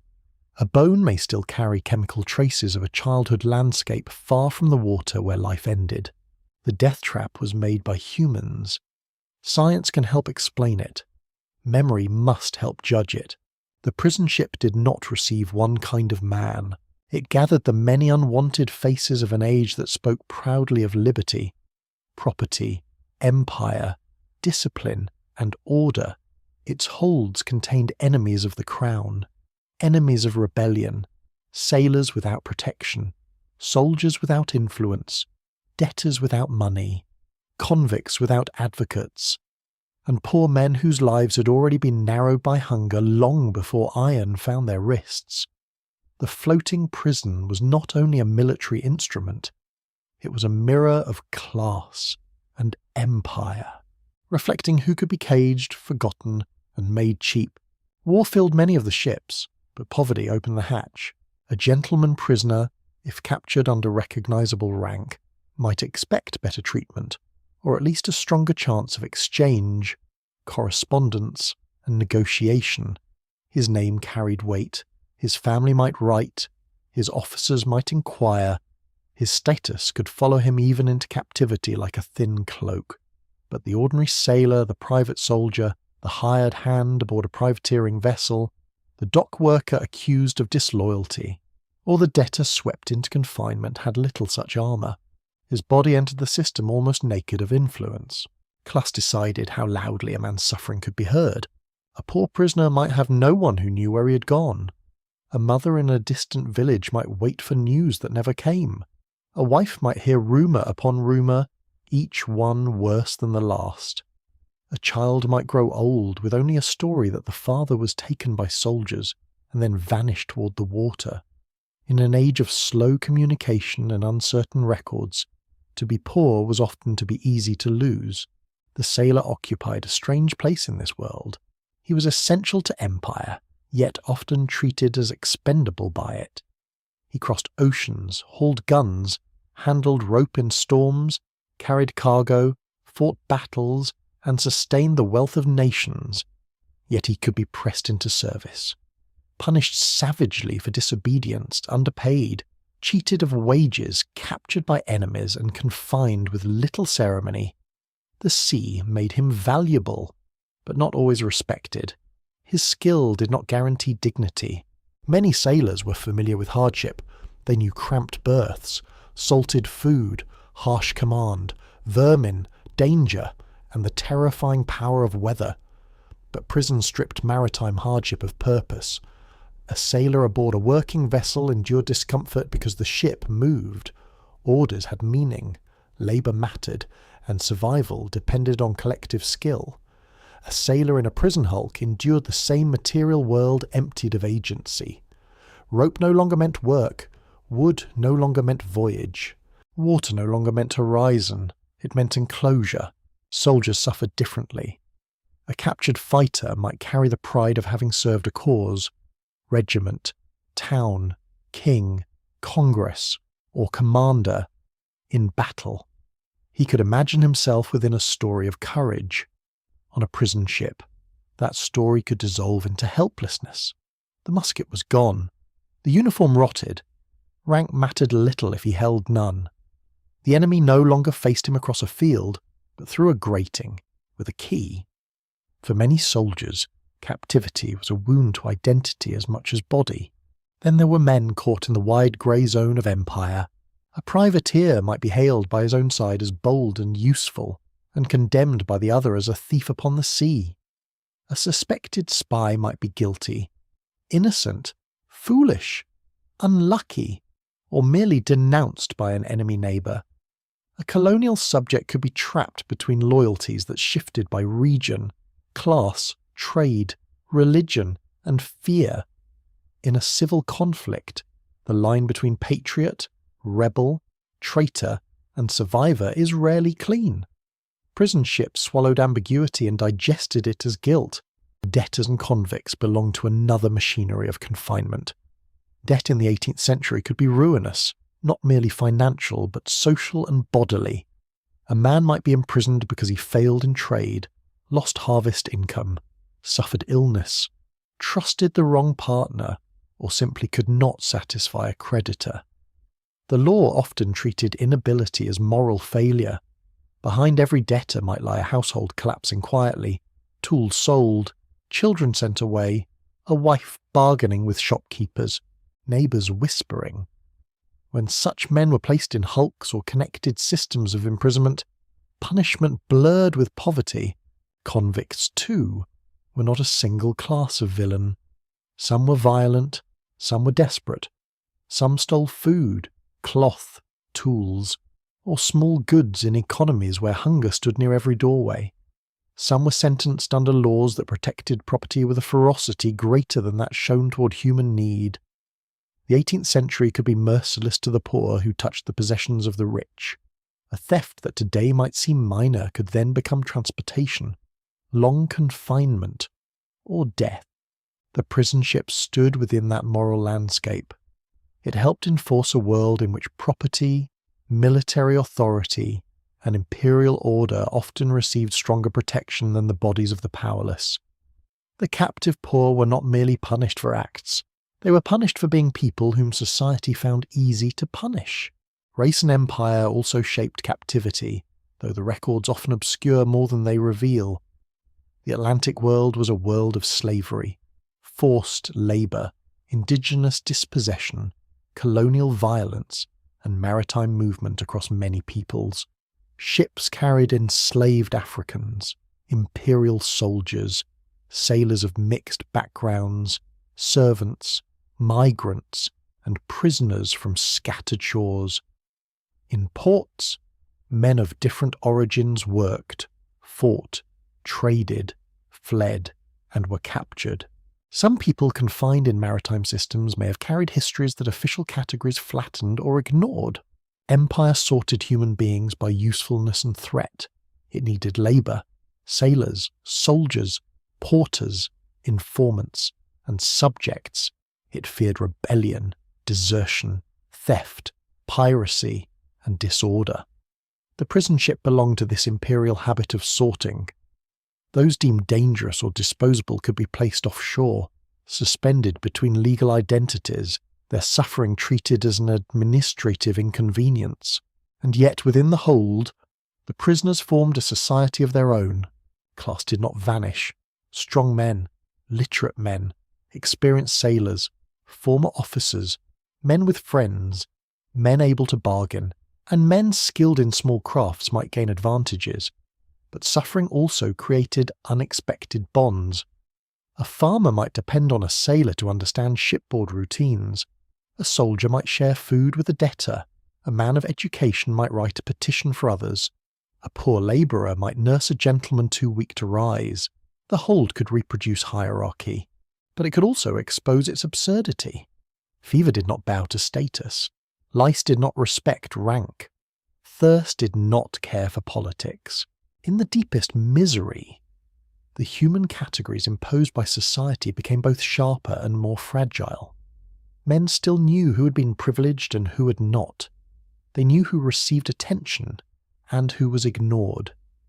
But they also learned that a body deprived of air, food, cleanliness, and hope becomes equal in vulnerability. The prison ship revealed a truth polite society prefer to hide. Civilization rests on bodies, and bodies are breakable. The death trap therefore belonged not only to naval history, but to social history. It showed how the poor, the captured, the politically inconvenient, and the legally condemned could be gathered into spaces where their survival mattered less than their containment. It showed how empire could turn distance into policy. It showed how law could stand beside cruelty without blushing. The men below deck were not only prisoners of war, crime, or debt. They were prisoners of a social order that measured human worth unevenly. Some lives were defended with ceremony, others were locked below waterline and left to bargain with darkness. Escape began in the mind long before it touched a rope, a hatch, or the water. In the darkness of the hold, men studied possibility with the patience of the starving. They watched guards through cracks and gratings. They listened for changes in footsteps. They learned when sentries were most alert, when boredom softened them, when drink made them careless, when weather drove them inward, when fog pressed low across the harbour and blurred the distance between ship and shore. A prisoner with no weapon and little strength still possessed attention, and attention became a tool sharpened by desperation. The sea that imprisoned them also tempted them. Land might lie close enough to see, yet far enough to kill. A man could imagine slipping through an opening, lowering himself into cold water, and swimming toward a dark shore while muskets slept above him. But imagination had to contend with reality. Chains dragged at limbs, hunger weakened the arms, illness tightened the chest, tides pulled unpredictably. Harbour currents could sweep a swimmer away from safety. Winter water could stun the body into silence. Even summer water could betray a man already thinned by confinement. Some prisoners plotted in pairs or small groups. Because escape demanded trust, trust was dangerous. A careless whisper might reach an informer might gain favour through betrayal. A man might agree by day and panic by night. Another might be too weak when the hour came. Plans had to be made quietly, revised constantly, and protected from despair. A route through a loose plank, a damaged grating, an unguarded boat, a rope left within reach, or a moment of confusion during ration delivery could become the centre of secret hope. Tools were scarce, so everything became a tool. A nail loosened from timber, a shard of metal hidden under straw, a bone sharpened by rubbing, a spoon worn thin, a buckle edge, a stolen knife. If fortune blessed the desperate. Work that a carpenter might perform in minutes had to be done by prisoners over many nights, in darkness, without sound, hiding the marks, stopping whenever a guard approached. The ship itself had to be wounded slowly. There were also escapes of disguise and deception. A prisoner might try to pass as a labourer, a boatman, a servant, or one of the sick being removed. A man might exchange clothing, conceal his face, or rely on the confusion of many bodies moving under guard. Such efforts required nerve more than strength. The escaping prisoner had to become invisible while everyone around him was being counted. He had to walk like a man who belonged in the open world, though his heart was beating with the knowledge that one shout could end everything. Most attempts failed. Failure could bring chains, beating, reduced rations, darker confinement, or death. Even when punishment was not immediate, the psychological cost was severe. Hope that had carried men for days could collapse in an instant. A loose board discovered, a guard reassigned, a storm arriving at the wrong hour, a companion dying, a whispered plan betrayed. Captivity was cruel not only because it denied freedom, but because it made hope dangerous. To hope was to risk a second imprisonment inside disappointment. Resistance did not always seek open escape. Some men resisted by refusing to give useful information. Some refused enlistment offers from the enemy, even when food and air were promised. Some preserved political loyalty, religious conviction, or personal pride in conditions designed to dissolve all three. Some cursed guards loudly and paid for it. Others survived through quieter defiance, keeping a diary in memory when paper was unavailable, reciting verses, teaching another man to read, marking days, or dividing food by rules agreed upon among prisoners rather than by the selfish violence of hunger. Rituals became anchors, a prayer at dawn, even if dawn was only a paler darkness. A song hummed low enough not to provoke punishment. A remembered holiday observed with a crumb saved from rations. A roll call of friends still living.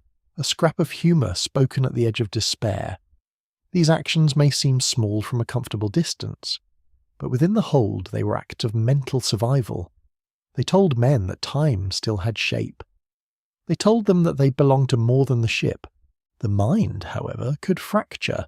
Madness was not always dramatic.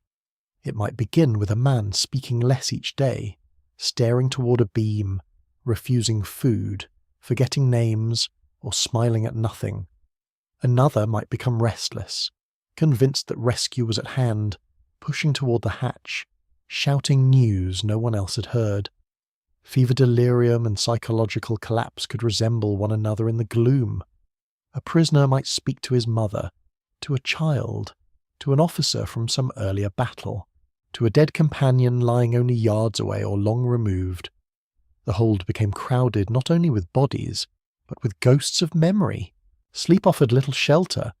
Dreams returned men to orchards, roads, kitchens, workshops, barracks, and beds.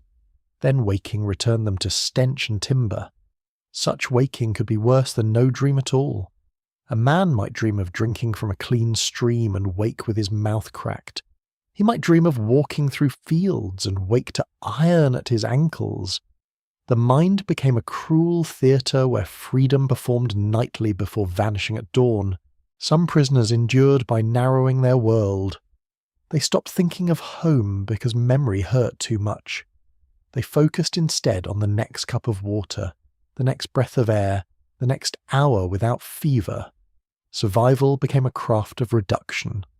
Do not think of months. Think of minutes. Do not think of everyone dead. Think of the man beside you. Do not think of the shore. Think of the plank under your hand. Others endured by expanding inward. They built vast private worlds from memory. They recited childhood landscapes in silence. They remembered the shape of a father's tools, the sound of church bells, the smell of bread, the face of a beloved person turning toward a doorway.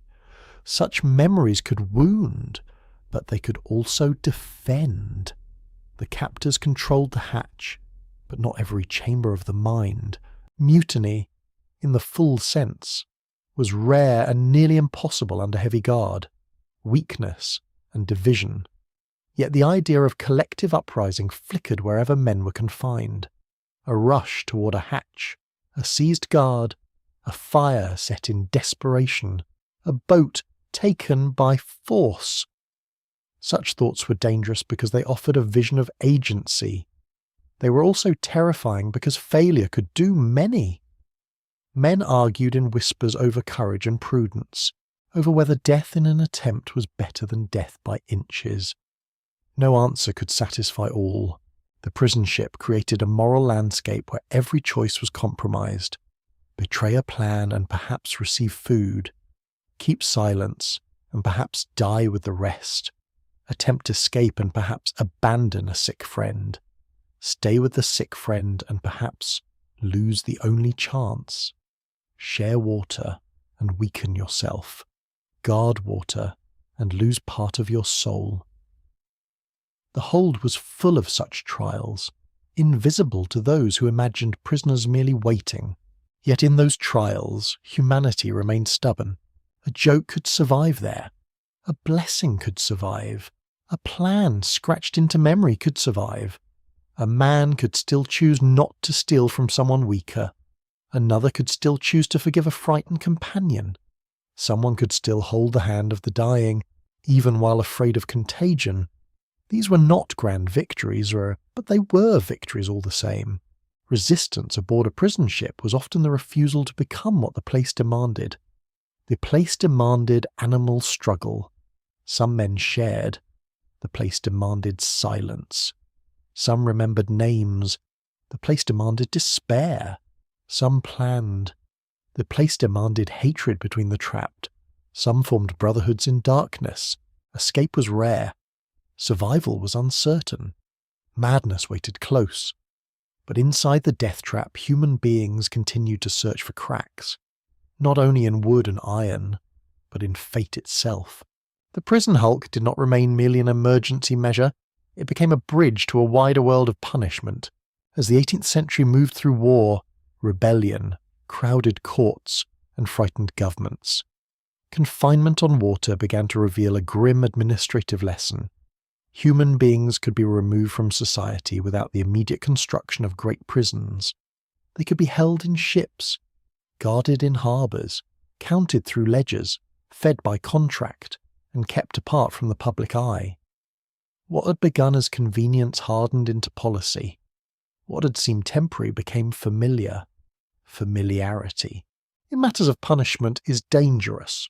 The floating prison helped prepare the imagination for transportation. Transportation was more than exile. It was a system by which convicted people were uprooted from their homes and sent across the sea to serve sentences in distant lands. It promised several things to those in power at once. It cleared jails. It removed the poor and condemned from familiar streets. It supplied labour to imperial projects. It turned punishment into colonization. It allowed a government to say that it was sparing lives while still destroying communities, families, and futures. A man sentenced to read transportation faced a peculiar terror. He was not always condemned to immediate death, yet the world he knew was effectively taken from him. Roads, parish, trade, accent, relatives, burial ground, and memory were cut away. The sea became a legal instrument. Instead of a gallows rope, the sentence might be distance. Instead of a grave, it might be a lifetime beneath another sky. Prison hulks fit neatly into this machinery. Convicts could be held aboard them while awaiting removal.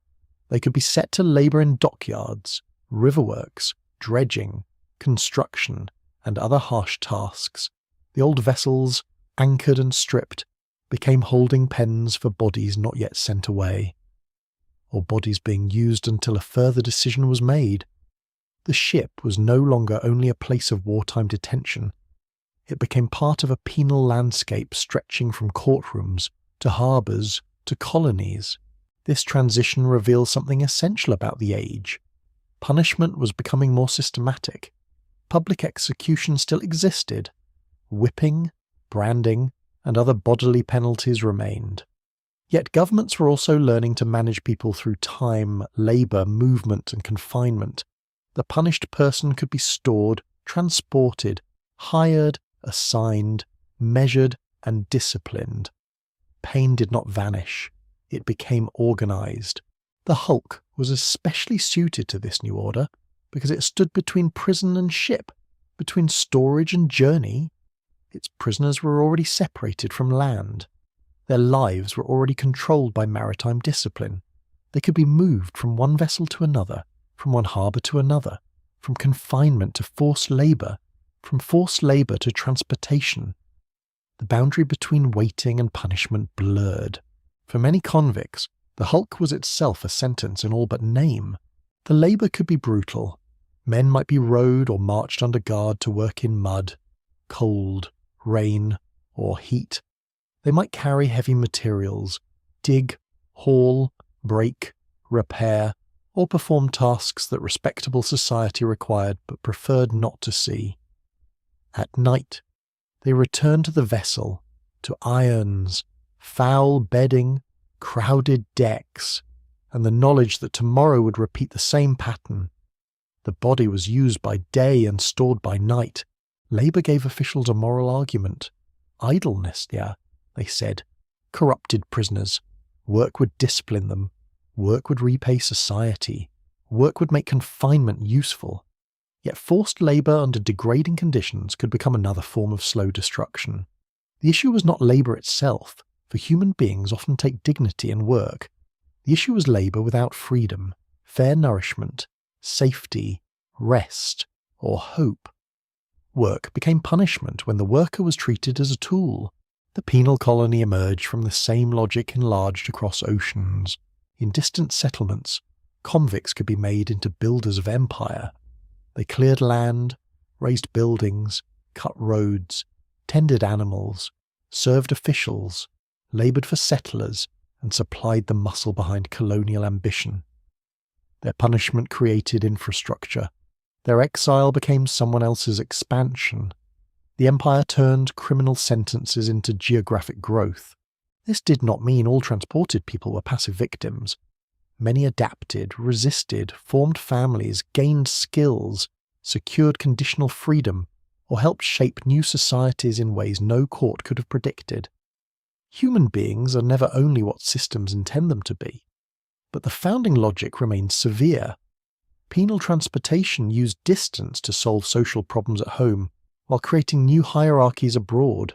The transformation from prison ship to penal colony was not clean or immediate. It was tangled, improvised, contradictory, and filled with delays. Ships waited for orders. Courts passed sentences faster than administrators could manage. Wars interrupted routes. Colonies demanded labour but feared disorder. Officials debated cost, discipline, and deterrence. Contractors sought profit.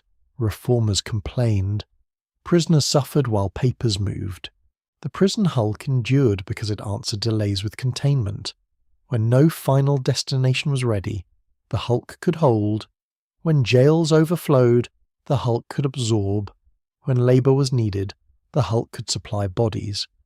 When the public demanded punishment but not necessarily spectacle, the hulk provided hidden severity. It was the waiting room of empire's penal imagination. There is a dark genius in such systems. They do not require constant invention. They adapt existing tools. An old warship becomes a prison. A harbour becomes a moat. A transport route becomes exile. A colony becomes a labour camp. A sentence becomes a workforce. Each transformation seems practical in the moment, and only later does the moral pattern become visible. That pattern is the conversion of human difficulty into distance. The poor are moved away. The convicted are moved away. The captured are moved offshore. The inconvenient are moved beyond sight. The problem appears solved because the person has vanished from the place where respectable society would otherwise encounter him. But distance does not resolve suffering. It relocates it. It spreads it across water, into harbours, islands, river mouths, colonial settlements, and forgotten burial grounds. The prison ship also shaped later thinking about institutional confinement. It exposed the risks of overcrowding, contract abuse, bad sanitation, poor inspection, and hidden custody.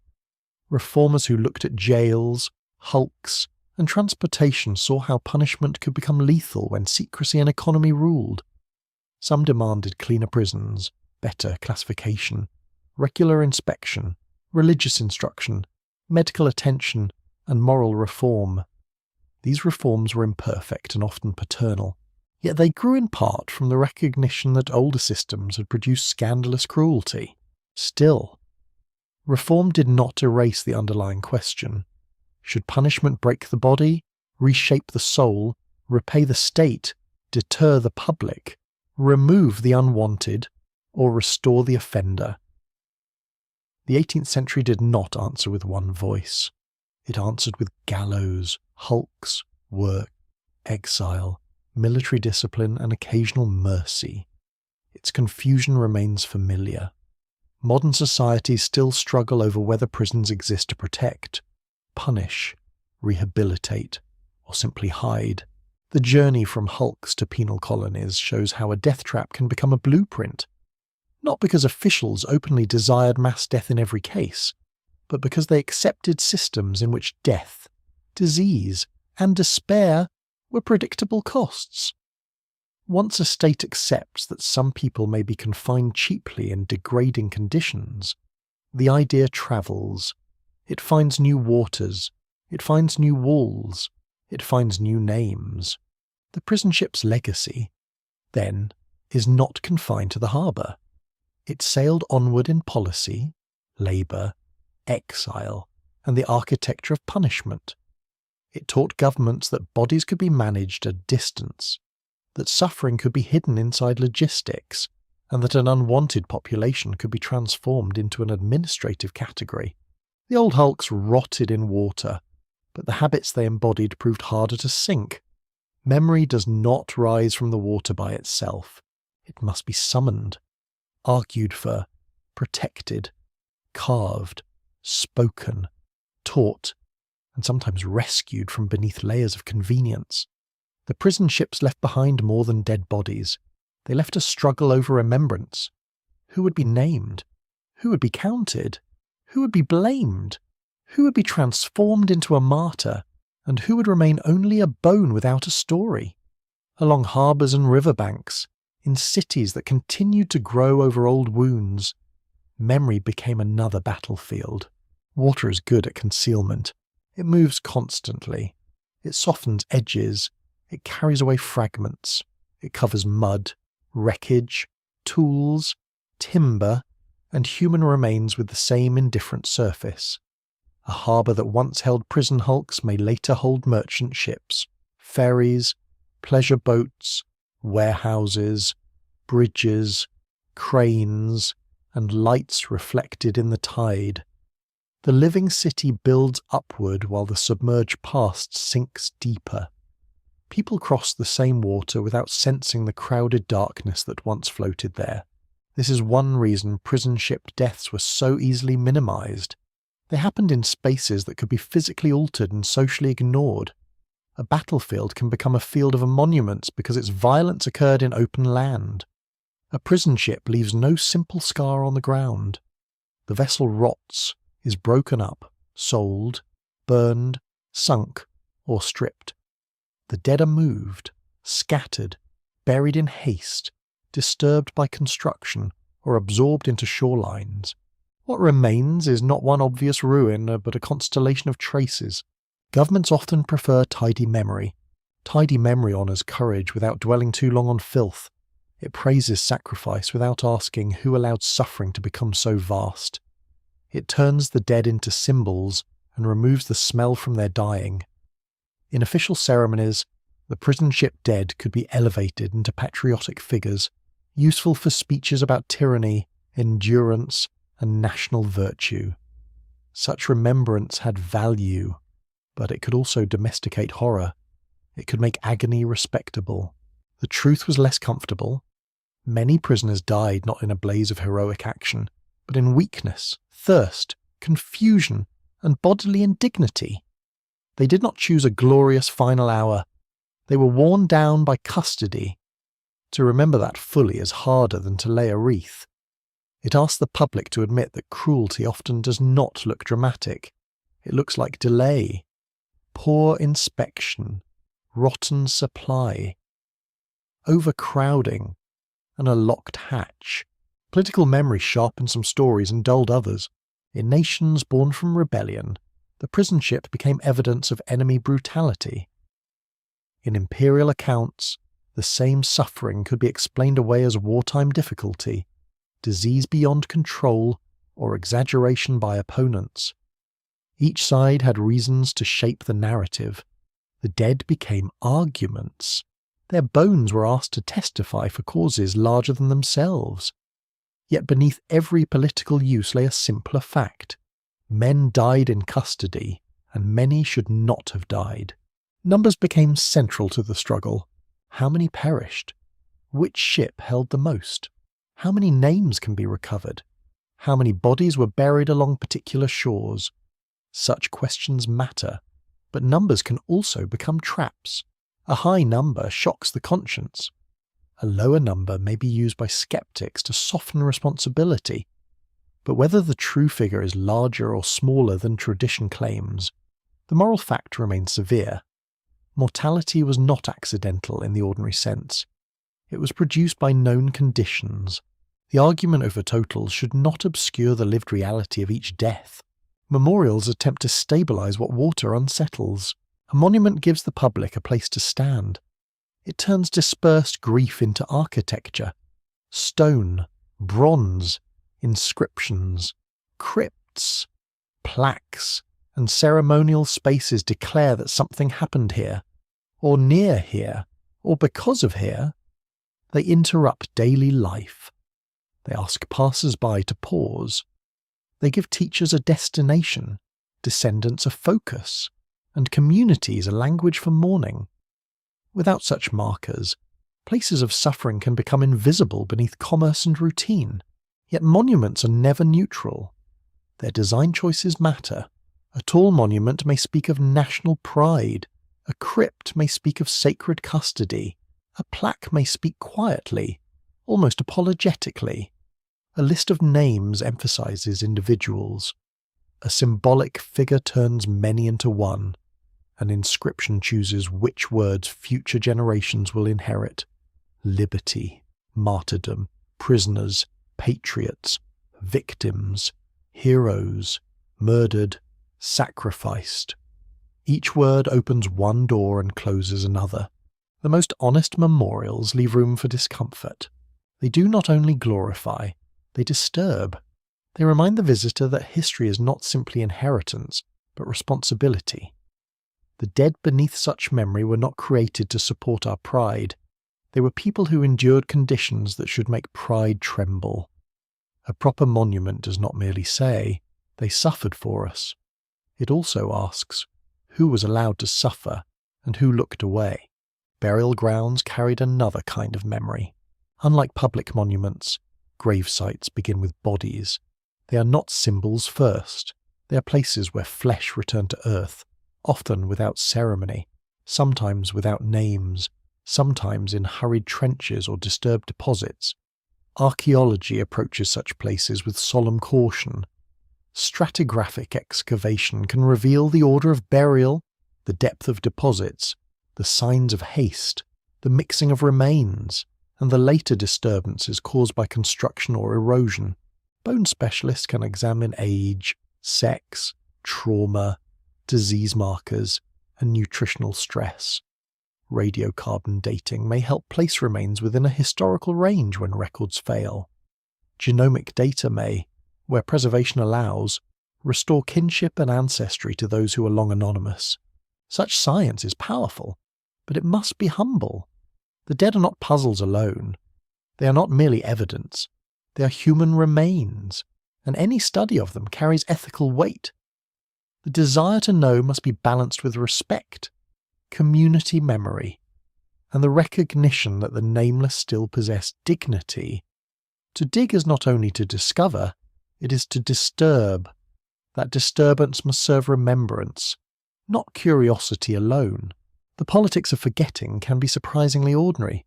A city expands, a shoreline is filled, A road is widened, a building rises.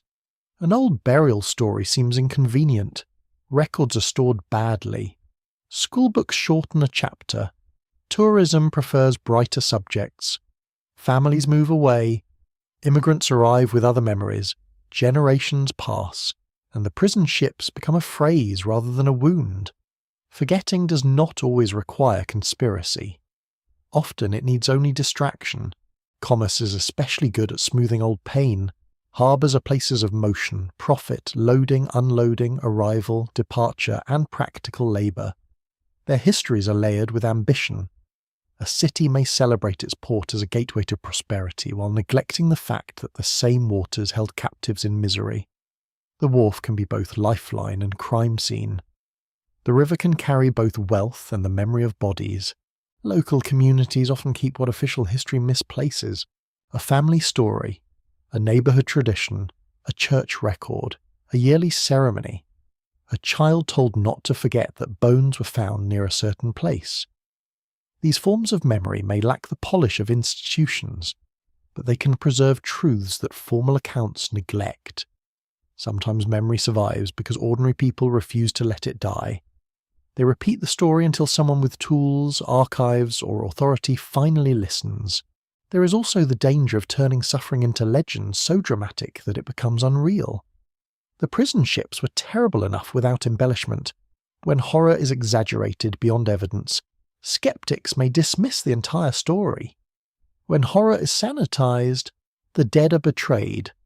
The historian's task is difficult: to preserve emotional truth without abandoning discipline, to honour testimony while examining it carefully, to use science without draining the human meaning from the remains. Only time will tell what future discoveries will be made beneath harbour mud: old construction sites, forgotten collections, and uncatalogued papers. A single recovered name can change the emotional weight of a grave. A newly studied bone can confirm a pattern of hardship. A lost letter can restore a voice. A ship timber, properly identified, can bring the floating prison back into physical reality. History is not finished simply because centuries have passed. The prison ship dead live in a fragile space between evidence and reverence. Too much abstraction, and they become numbers. Too much sentiment, and they become myth. To remember them well, we must allow them to remain human: hungry, frightened, loyal, bitter, brave, selfish, generous, sick, hopeful, despairing, and mortal. Memory beneath the water asks us to look past the shining surface. It asks us to imagine the harbour not only as a place of trade, beauty, and movement, but as a place where law once floated beside decay. It asks us to see that forgetting is not empty. It is an action with consequences. When suffering is forgotten, the systems that produced it become easier to repeat under new names. The water keeps moving. The monuments stand. The bones do where they remain, wait without speech. And the living must decide whether the dead are safely past, or whether they still have claims upon our conscience. The long shadow of the prison ship does not end at the harbour. It stretches into every age that has tried to separate punishment from mercy, custody from responsibility, law from the fragile body of the person held beneath it. The 18th century is gone. Its tarred ropes have stiffened into relics. Its wooden hulls have rotted, burned, or vanished into mud. Its guards, clerks, officers, contractors, prisoners, mourners, and witnesses have passed beyond speech. Yet the question those vessels raise remains alive, severe, and waiting. What is a human being owed when he has lost his freedom? That question is simple only to those who do not wish to answer it. The prison ship reveals that confinement is never merely a matter of walls, locks, or orders. It is a total claim placed upon another person's body. Once a state, army, court, or commander takes away liberty, it also takes on an obligation. The captive cannot freely seek food, water, medicine, air, warmth, cleanliness, shelter, or safety. Those who hold him become responsible for the conditions under which he continues to live. To deny this is to turn imprisonment into abandonment. The old hulks show how easily abandonment can disguise itself as administration. No one needed to announce a policy of death for death to flourish. It was enough to overcrowd the decks. It was enough to accept spoiled provisions. It was enough to delay medical care. It was enough to close hatches too long, ignore complaints, underpay suppliers, neglect inspection, and describe the suffering in language too clean for the reality. Catastrophe can be built from small decisions repeated by many hands. Cruelty does not always arrive wearing a mask of rage. Sometimes it arrives with a ledger. This is why the prison ship still matters. It teaches that the distance between civilization and brutality is not as wide as comfortable societies like to imagine. The same century that praised reason could tolerate floating cages. The same political world that argued over rights could permit captives to die in filth. Fine words did not purify foul water. Legal categories did not open the hatch. Polite culture did not prevent men from being treated as cargo once fear and convenience joined hands. There is no age so enlightened that it cannot produce darkness. The prison ship also forces us to think about sight. Much of its power came from being near and hidden at the same time. People on land could know enough to suspect horror, yet remain far enough away to continue their lives. The ships occupied that dangerous moral distance where suffering is visible as an outline but not intimate as a face. A dark hull on the water, a rumour of deaths, a statistic in a report, a complaint dismissed as exaggeration. Distance allowed imagination to fail, and when imagination fails, cruelty becomes easier. To remember the prison ship honestly is to restore proximity. It is to step close enough to smell the hold, hear the coughs, feel the low beams above the head, and understand that every recorded death was once a person trying to remain alive. The dead must not be allowed to become only symbols of empire, revolution, tyranny, or national sacrifice. They were human beings first. They had private names before public memory gave them collective meaning. They had childhoods before they had chains. They had voices before history made them silent. Their legacy is not only grief, it is warning. Whenever a society decides that certain people may be hidden away without scrutiny, the shadow lengthens. Whenever prisoners are reduced to categories that make neglect seem acceptable, the shadow lengthens. Whenever cost matters more than breath, more than medicine, more than clean water, more than the dignity of the body, the shadow lengthens. Whenever the public is invited to believe that suffering is deserved simply because the sufferer is condemned, captured, poor, foreign, rebellious, or inconvenient, the old hulk rises again in another form. This does not mean that law should vanish, or that danger is unreal. The 18th century was a violent age, and modern life has not escaped violence. Communities must protect themselves. Armies take prisoners. Courts pass sentences. Societies create systems of custody because disorder and harm are real.